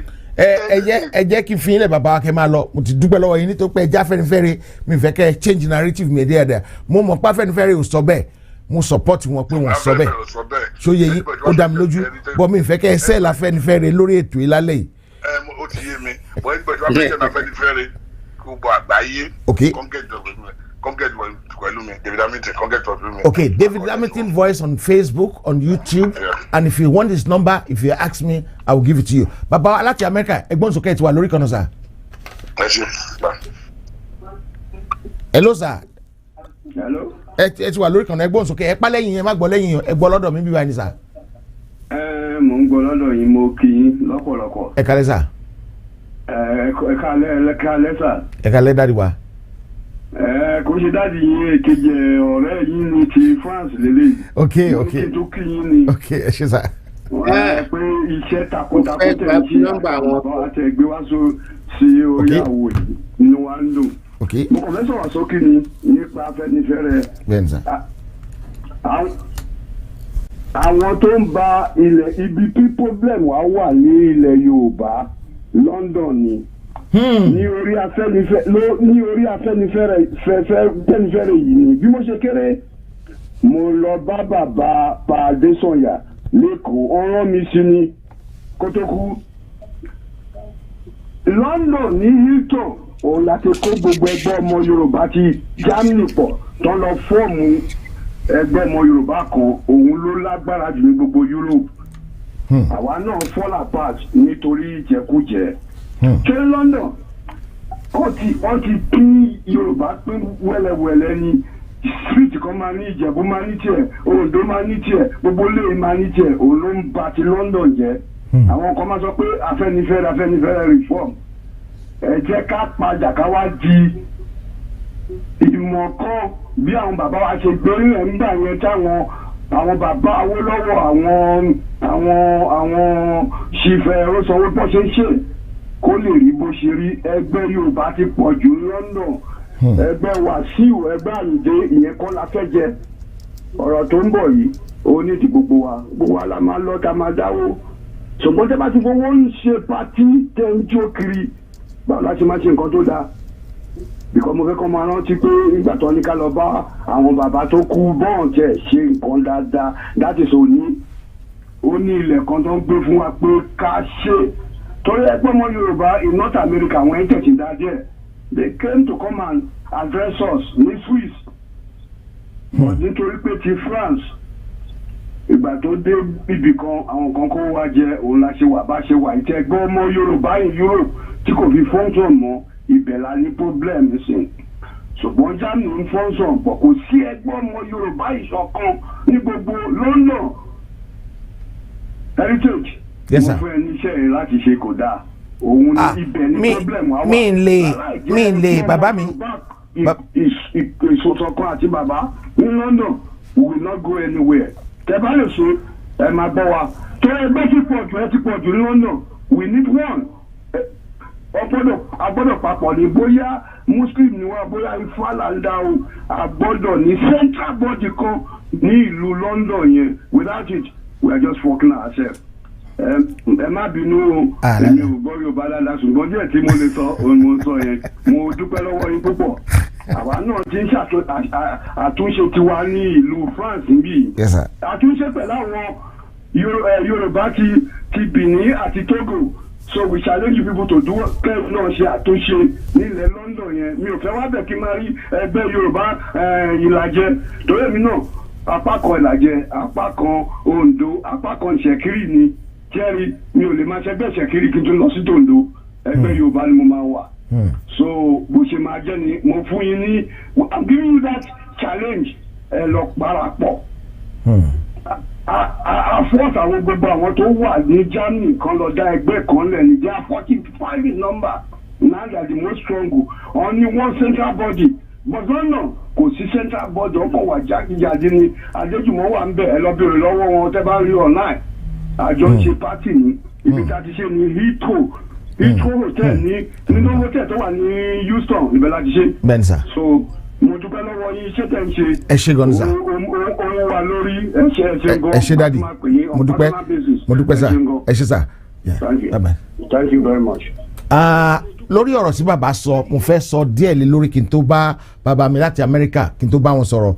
Number one right ní London ọ̀gá ti pọ̀ jù láàrin wa gbogbo ara fẹ́ ṣọ̀gá àfẹ́ṣe olórí àfẹ́ṣe lè. Nígbà tí wọ́n kọ́kọ́ bẹ̀rẹ̀ kínní yìí ẹgbẹ́ kan gbogbo ní gbogbo àmọ́ which is YWC bàbá yìí náà mọ̀ ń gbà yẹn àfìgbà tó ń bẹ̀rẹ̀ sí fọ́ wọ́n fọ́ títí even if second in command in YWC ó ti wà ní ẹgbẹ́ mi nísìn kí láti fi gbogbo yẹn ṣe. There will be argument there will be disagreement right lálẹ́ mo ti disagree pẹ̀lú àfíìsì ó ti kórí ẹ̀ lọ tó bá tún dọ̀la a tún wà má tún pé a tún bá mi sọ̀rọ̀ a tún parí ẹ̀ èní ti lọ ọ̀la ti dé. Ṣùgbọ́n akáfíìsì wa ní torí Mr. Adé Thomas sọ̀rọ̀ sóun lánàá òun ò ní gbà ṣeré mọ́ òun máa lọ ṣe tòun lọ́tọ̀ ni he won't solve any problem tàbí kí àfíìsì pè mí lọ́la nísìnyí kí wọ́n máa ṣe gbọ́nkú òun máa tẹ̀ sí ni. Nítorí pé àfíìsì ṣe nǹkan tí yóò dá lẹ́ẹ̀kan mo kí fún tí n bá ṣe nǹkan tí yóò dá ẹ kí fún mi ká dẹ̀ move on bó ṣe yẹ ká ṣe má ṣe nìyẹn. Ẹ jẹ́ kí a gbé ìpè àwọn alàgbà wa kan tó tún wà lórí kànáà pẹ̀lú wa a ní pẹ́ parí gbogbo ìmọ̀lálẹ̀ yìí. Ẹ kálẹ́ sà ẹ ti wà lórí kànáà ẹgbọ́n sókè sà ọ̀ mà hello ẹ ti wà pẹ̀lú mi bí o. Hello, ẹ kálẹ́. Ẹ kálẹ́ sà. Ẹ rà sà. Yes sà. Ẹ ṣeun fún tọ́pìkì ẹgbẹ́ sílẹ̀ lálẹ́ yìí o. Yes sà. Kẹ́rí mo fẹ́ wà ẹgbẹ́ kọ́kọ́ bẹ̀rẹ̀ náà táìmù ni mẹ́sẹ̀jì yẹn jáde because mo fẹ́ compare pẹ̀lú táìmù tí mo tẹ̀lé gbọ́ tó bẹ̀ sí react ní lórí. Irú reaction rẹ ṣe ń bínú nígbà tẹ́ gbọ́ àbí wọ́n kí á bí. Ẹni tí mo òkè nínú àwọn ìlànà ọmọ òdua ni mo ti rí kíní ẹ̀. Máa ní kí ló ń pè náà ààrẹ kún mi. Yes. òun ló kọ statement ẹ̀ tó ń lálé Ọbásanjọ́ pé who is he láti máa sọ pé Yorùbá kọ́ máa lọ kìnìkan. So I read it and I was like, and Are is an influential person. Are is an influential person. He should have been able to verify because he's not a small boy. He's a big boy. He's a big man, very very big man. Are Karumi le bet the button kan mo bóyá ọ̀tọ̀ àní àbírọ́ ni. Wọ́n ní number so many people tó lè pè. Well, he made a comment about it to publish lánàá. So immediately, so I had to go to his page. Because mo bẹ̀ tí ló ń láyé ẹ̀ bẹ́ẹ̀ pé at the time that we are here, we are not in the time of pay and lay anybody. Obasanjo as a person tó bá support the movement yìí, there are thousands of people tó máa switch. Even Nigeria máa shake. Even government possibility kọ́ lè pa gan-an lọ́jọ́ kejì. Ẹ jẹ́ kí n bá yín yan kínní kan bẹ́ẹ̀ sà. Ṣé rí àwa ọmọ Yorùbá àti gbàgbélé? Màá dẹ̀ sọ díta ṣe gbàgbélé fún yín. Àwọn bàbá yìí wọ́n wá. They don't need to come out and say this to you. But wọ́n máa pálówè fún yín, wọ́n máa pálẹ̀ náà fún yín. Bàbá Adébánjọ sọ kínní kan. Ó ní àwọn tó gbé agitation dání, they are very strong. Wọ́n strong ju àwọn pàápàá lọ. Àwọn ń tà wọ́n kínní ni o. But these guys tó gbé agitator dání yìí, they stronger than us. Àwọn youth wa ni. So but nǹkan tá àwa fẹ́ restructuring. But àwọn tó fẹ́ agitation, wọ́n strong ju àwọn tó fẹ́ restructuring lọ. Ṣé rí pé bàbá yẹn ti sọ̀rọ̀ tán? Bàbá yẹn ti sọ̀rọ̀ tán now. Mo gbọ́ interview yẹn jọ yẹn. And I was like, lè gbúra expect àgbàlagbà kó sọ̀rọ̀ tán. No, ọmọ máa sọ olówó lọ́mọ máa ṣe fún yín. Sábà farabalẹ̀ wo restructuring táwọn bàbá ìjọ pariwo, if we want to break it down, tọ́ba gba restructuring wọn is almost equal to. No. Ẹ má lọ bẹ̀yẹn sà. Àwọn ò fẹ́ restructuring rárá. Restructuring. Can I explain that? Ẹ jẹ́ kó ṣe tọ́ because wọn ò ní gbọ́ yín tẹ́ bá sọ̀rọ̀ bẹ́yẹn. Okay. Kí ni limitations restructuring tó fẹ́ fún wọn? Àìtí mọ̀ kó tá máa negotiate lé lórí. Oye, so we don't know where we are still going. But àwọn sọ pé independence la fẹ́. Kẹ́lí independence is more of like very pé okay o, we want 100%. Restructuring fẹ́ fún 90%. Àlọ́pàá àfẹ́ 90% pé 100 la fẹ́. Oye, but ìyẹn ò wí pé àtẹni tó sọ restructuring ká lé gbogbo wọn dànù no. Olójú bá fún gbàgbé pé Mr. Kinyọlá lẹ́ǹkan yẹn tí rẹ́sẹ̀kẹsẹ̀ Machendise sì sáré wọnú ẹ̀ pẹ̀lú Musa Ọbásanjọ́ ti no. The simple question is ṣẹ̀gbọ́n ìdí nǹkan tó ṣẹlẹ̀ yìí is it true or not? True ni o, it is not true. Simple as ABC, why attacking the man tí òun gan òun mọ̀ ọkọ̀ tó ń go on? So we are too prejudicial. Amáyíṣẹ́ máa ń gbóná jù, òun ló fa gbogbo YWC tó ń di ìlànà lẹ́yìn ẹ̀rù ẹja díẹ̀. You should spend 10 years to resolve issues in. Ọkùnrin mi, màá jẹ́ kẹ́ máa lọ, ẹ ṣé gan ni sà. Mo dúpẹ́ pọ̀ lọ́wọ́ yín, ẹ ṣé gan ni. Bàbá wa kan tún wà lórí ìkànnà pẹ̀lú wa, ẹ jẹ́ ká gbọ́ tiwọn náà kí n wá láfta àwọn dádì wa yìí. Mi ò ní gba ìpè kankan mọ́, màá jẹ́ kí bàbá Àjàrà lè fi èsì sí àwọn nǹkan tí wọ́n sọ yẹn. Bàbá wa àbí màmá tó wà lórí ìkànnà, ẹ jọ̀ọ́ bá agbóhùnsókè ti wà lórí ìkànnà. Uncle Julius ọmọ wo ni ọmọ tó ń màlàlà ẹ̀yin tẹ́tí màlàlà lẹ́yìn ọmọ lẹ́yìn. Hey, promise mo kàn ní kí n tún drop sí ni. Bẹ́ẹ̀ni sir. Hello, sínú conversation ni pé ẹ jọ bàbá wa yẹn kan tó lọ kán jọ tọ́ba wa lè bá wa ṣe nǹkan yìí ó máa really help wa gan. Ó depend. All the major groups so one in North America and all the other places in the world. Tebale reach out to whoever is the group leader and ESCO, maybe 2 officials or 3 people from each group. Kebawa Daijo kan, Kede so ijo ete pe efe ba gbogbo wa sọ̀rọ̀ or one leader of each group. Kemu date yẹn, ẹ jẹ́ má jẹ́ kí meeting yẹn jẹ́ kó tá máa post ní online o. visible by YouTube. No. It should be on a Zoom call and it should be private. Leaders of each groups all over the world so that they talk more. Okay, I can't tell my boy for defense funds. I can't tell my boy for any other thing else. So that so that each individual groups are raising funds or other activities. I'm okay with giant. I can't call it one law. The professor is so a defense fund, especially that one, so that each group raise funds on our own. So that Kamalo pay iṣẹ́ ipò gan, so that Khalid is bẹ̀rẹ̀ ẹjọ́ lọ́wọ́ alibaba ti yẹn. Okay, Uncle Julius, ẹ jẹ́ kí n correct nǹkan kan fún yín kí bàbá tó sọ tí wọ́n lé bàbá ló ní àṣejù wọ́n ní àṣejù mi lọ but màá sáré connect kankan fún yín. For them to have a common purse at the moment is not gonna work, and I will tell you why.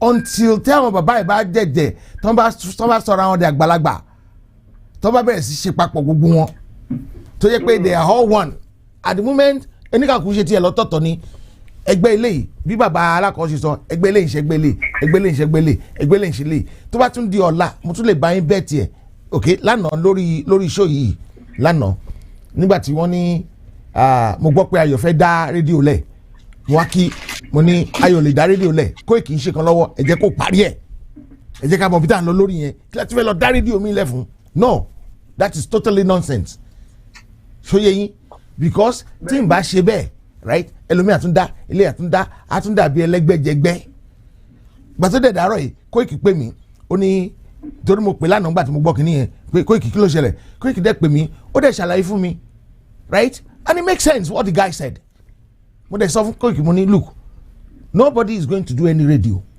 the one you are doing allocate time slot for all the other one that wants to use it let them use it gbogbo ọmọ Yorùbá lónìí so let them use it right tí o bá wá kárí àwa lè wò pé ibi báyìí ni òde àbí bẹ́ẹ̀ ni òde ká wá tún ṣe mí síbẹ̀ ẹni tó bá ní kẹ́ ẹ dáwọ́ rédíò míì tá àti ìrìn tí kò kì í ṣe lọ́wọ́lọ́wọ́ ẹ má dá fún yín rọrùn pa fún yín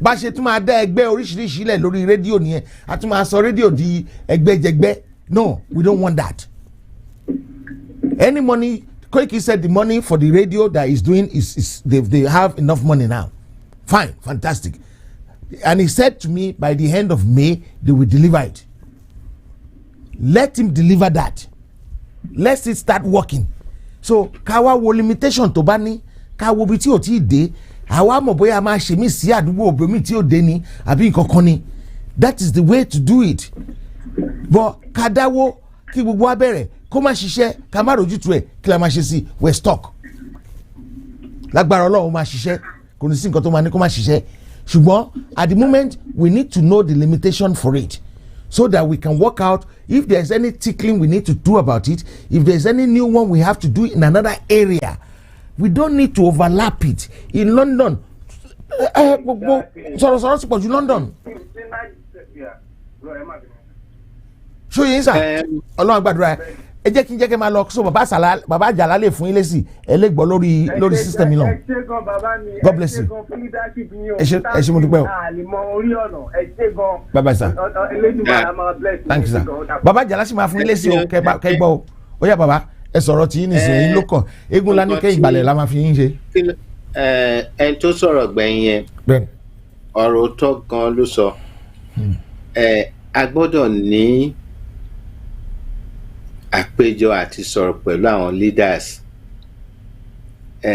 I'm highly honoured if I have to do it because mo fẹ́ fa ọkàn olúkálukú mọ́ra nípa ọ̀rọ̀ tó wà nílẹ̀ yìí nítorí ọ̀rọ̀ ẹ̀mí ni eléyìí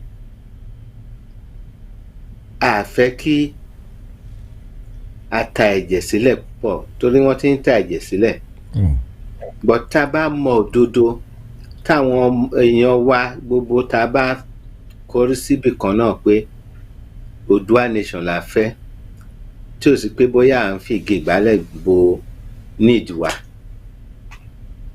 a máa sọ̀rọ̀ òótọ́ fún gbogbo ara wa a dẹ̀ máa sọ reason tí a fẹ́ fi kúrò láti ìṣẹ̀dálẹ̀ Yorùbá ò kì í ṣe Hausa kò kì í ṣe Igbo a lè ní ìgbà kan láyé àtijọ́ a lè ní wọn ní trading partner, but ìyẹn ò sọ pé ìkan náà ni wá, tí wọ́n gbédè wa ni. Ìtàwọn kan máa ń sọ pé we are sort of related. That I don't buy it. We are not. We are just neighbors, just like the Germans are. Even Portugal to Spain, wọ́n sọ pé àwọn máa wà ń lù kan náà, wọ́n gbédè ara wọn náà. So ká má tí mo ti sọ ní lákọ̀ọ́kọ́, ká má fi ìmọ̀ wa ṣe àìmọ̀. Torí aláti jókòó ká ronú pé ta ni mí, ká ronú ẹ̀, mo máa sọ lójoojúmọ́. A lè sọ pé Fúlàní àti kíní ìkan náà ni wọ́n, because it's recorded in some books like Hugh Clapperton. He said to Rais Abdullahi, alias Hugh Clapperton, alias Rais Abdullahi, why did he adopt an Arabic name? So that he wouldn't be killed, because he knew he was going to a vicious people. You know, we all describe them, but they are very vicious and wicked, lies, and they have a mission which is part racial, part colonial, and part religious, and they aim to achieve it if it takes them any long time, and that's what they are approaching now. But we Carpatin call it was 1824. Killer Rinsing. They are moving. If I saw if you offend a Fulani cattle rider, 100 years later they will want Imagbison, because the message is going to be passed from son to daughter and so on until now. And now they are claiming, even though they were unable to conquer us, they claim to own our land.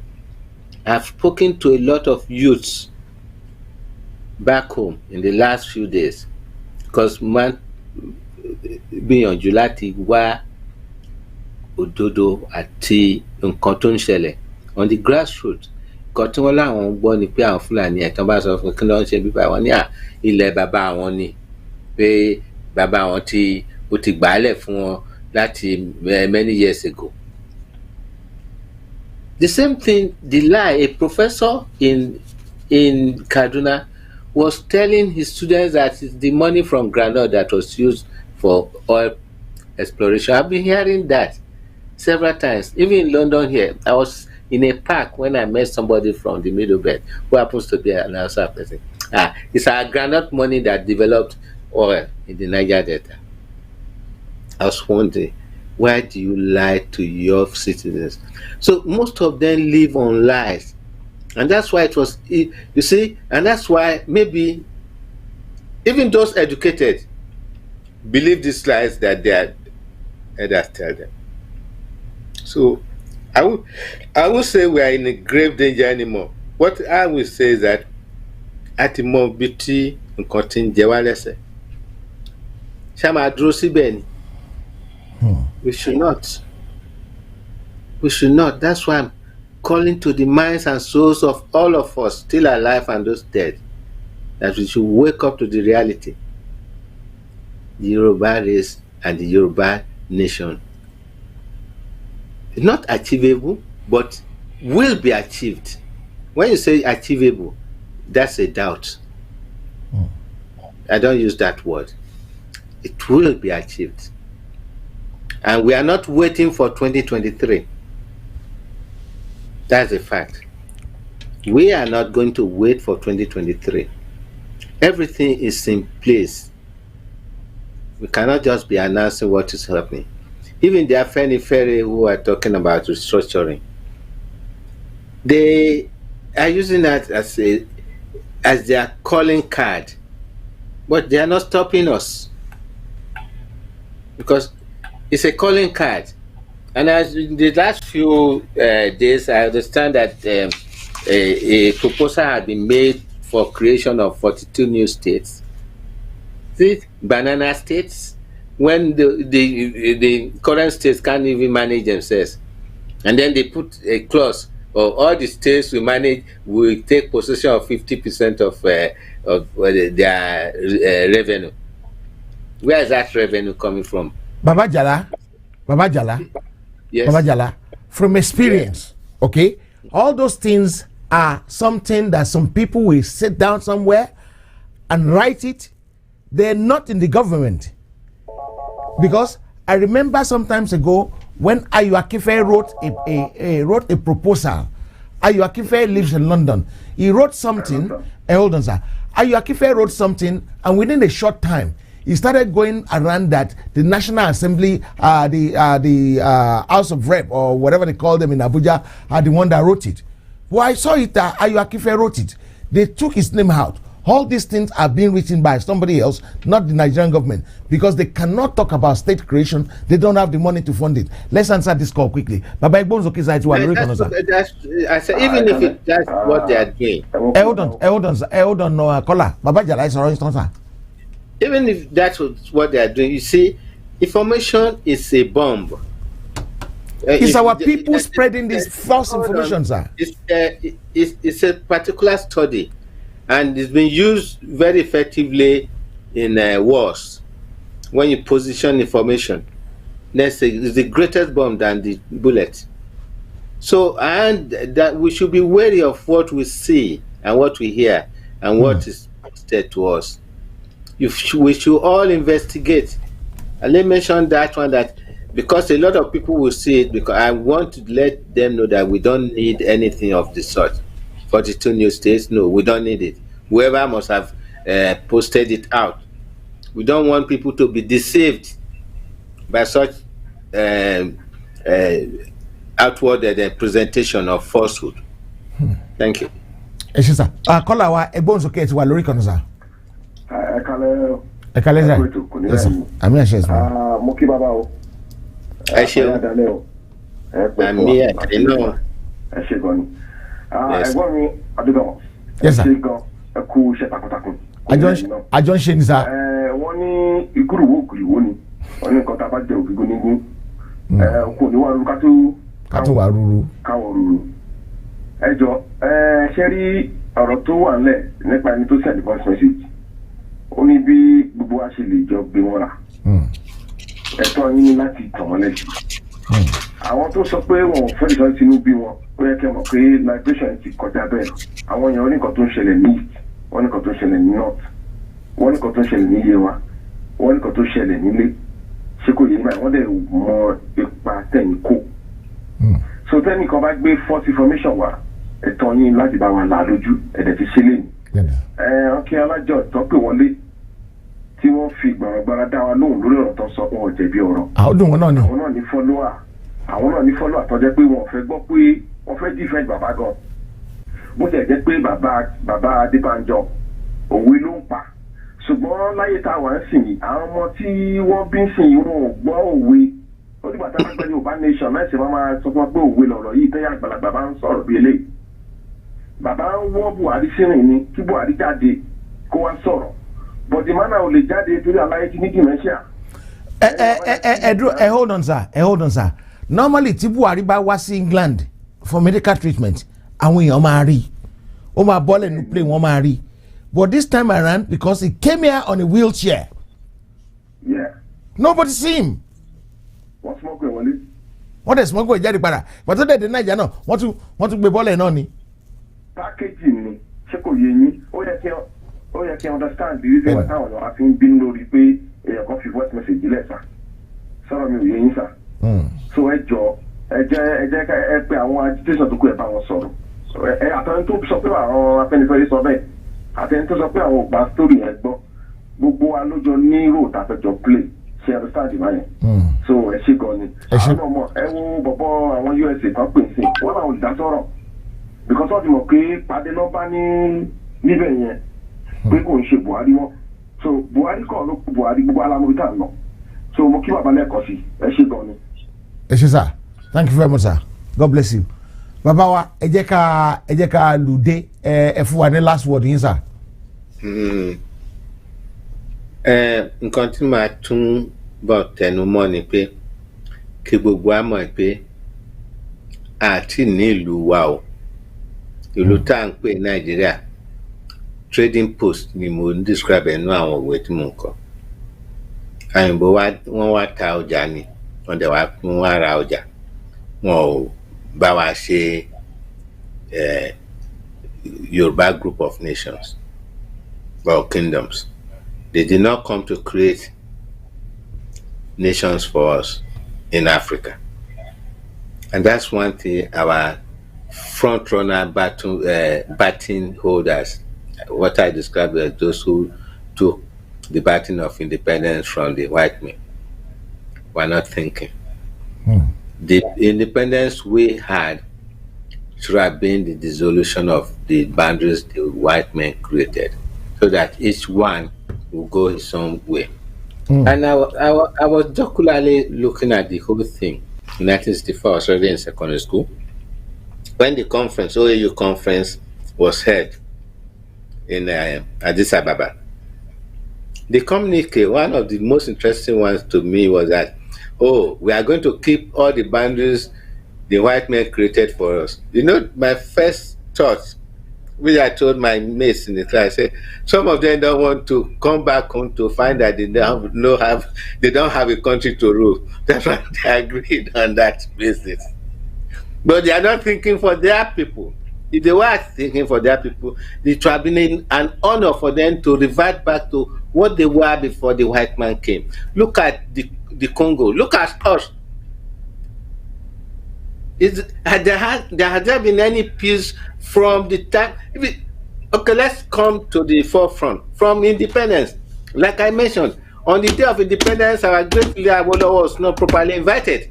That should have been telling us in our minds that, look, this place cannot work. And before you know it, within 2 years of independence, he's in prison. One of the persons that was described as one of the greatest administrators was already in prison. That should have told us that we cannot manage Nigeria. And we have actually, the Yorubas had tried all its possible best to hold on and manage Nigeria, but unfortunately did not have always be using Nigeria for their own benefit and purpose. We lost out. We mortgaged our future into entering into Nigeria. We should have left even by 1957 when Ghana had independence. What did we see in the papers? I was in primary school then. We are waiting for our brothers in the north so that we can have independence together in 1960. Go to the archives, it's there. It's something that I lived with, and I couldn't fathom it. And even that was also buttressed by my grandfather. I keep on repeating it. They were the ones who were wise, not those ones who went to the masters in Europe, America. Was this college called Yaba College of Tech, which was also degree awarding initially, and University of Ibadan, called University College of Ibadan.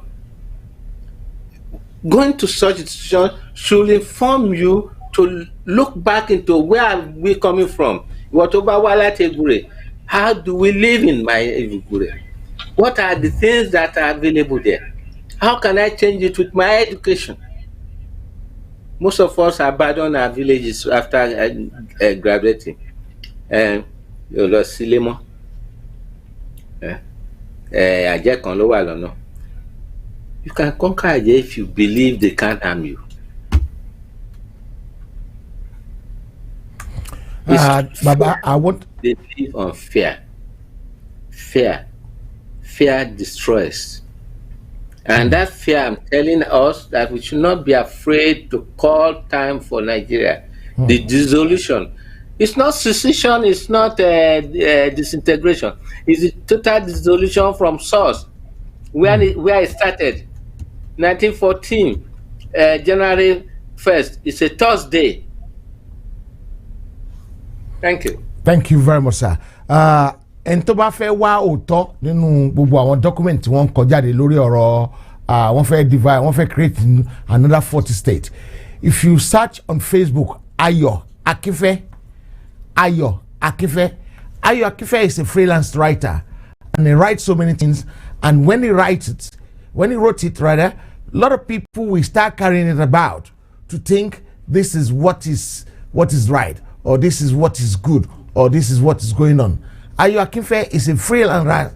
Akinfe Ayo or Ayo Akinfe. He has 2 Facebook page and a profile, and he always write on both page. So with 2 years less, there's so many ones that I cannot discuss all of them because they are just too compelling, and when you read it, you would think it's the house writing it, because some of his work have been stolen by the house member as well. And they commission him to write things for them.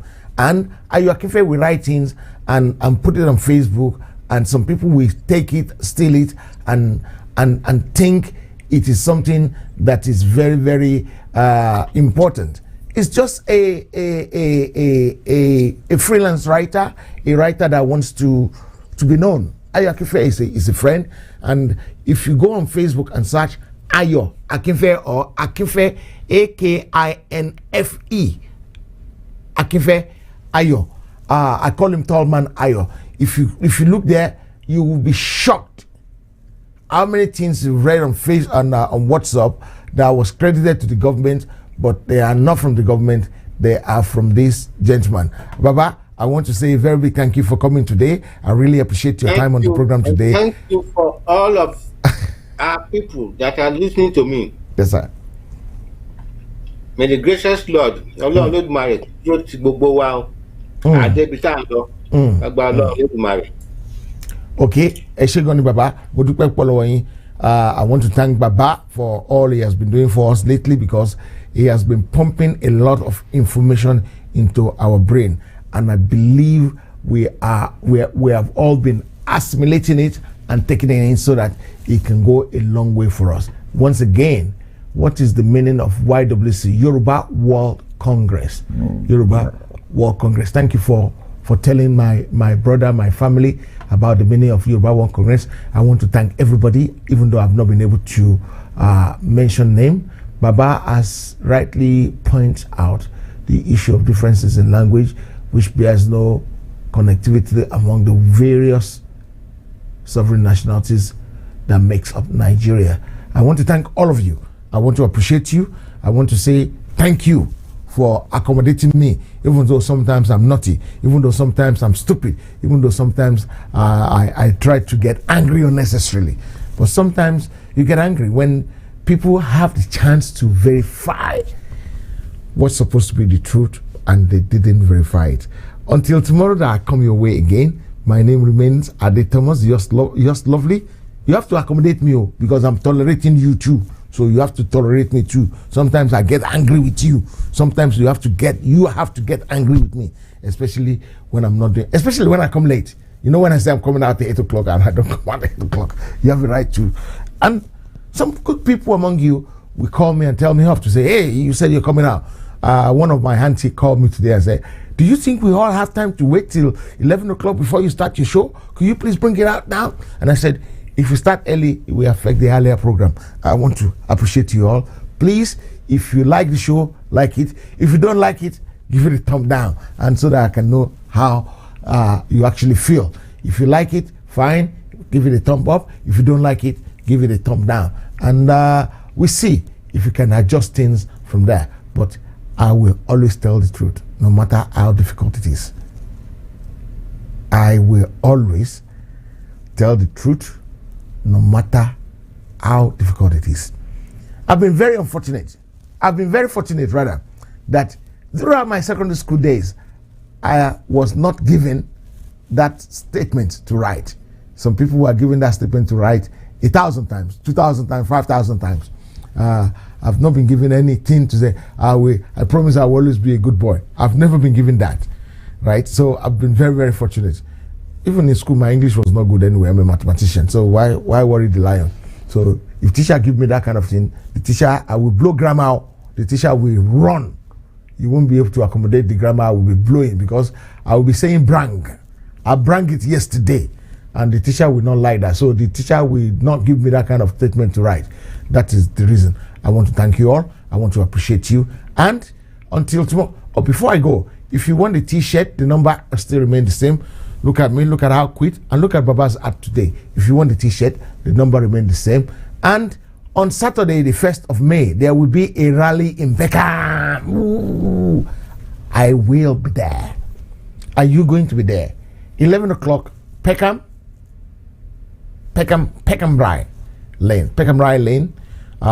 You know the one-way system in Peckham? Please come from far and wide. Let's do it together. Let's block Peckham. Let's make awareness in Peckham. And I think the thing is organized by Princess Precious. She's gonna beat me up. I'm telling you the truth now. She's gonna slap me when she sees me because she will say, "How dare you forget my name?" That's what she's going to say. Where's my Princess Shola Adepoju? Another Adepoju. KP. This one is SP. It's not senior prefect though. Shola Adepoju is not senior prefect, but it's SP. Anyway, I want to thank you all. I will see you tomorrow by the grace of God. There's a new program starting tomorrow by Tony Nwisi on why we need to speak up in Nigeria and get ourselves out of that contraption called Nigeria, because it's not working and it's never going to work. No matter what they try to do, it's a sinking ship. How can you try and rescue a ship that is about 80% under the water? You're wasting your time. God bless you all, and I'll see you tomorrow. Bye-bye, and God bless. ẹ̀yin èèyàn wa ẹ jẹ́ ká jọ jùmọ̀ kọ orin ilẹ̀ Yorùbá. Àwa ni Ògo Adúláwọ̀.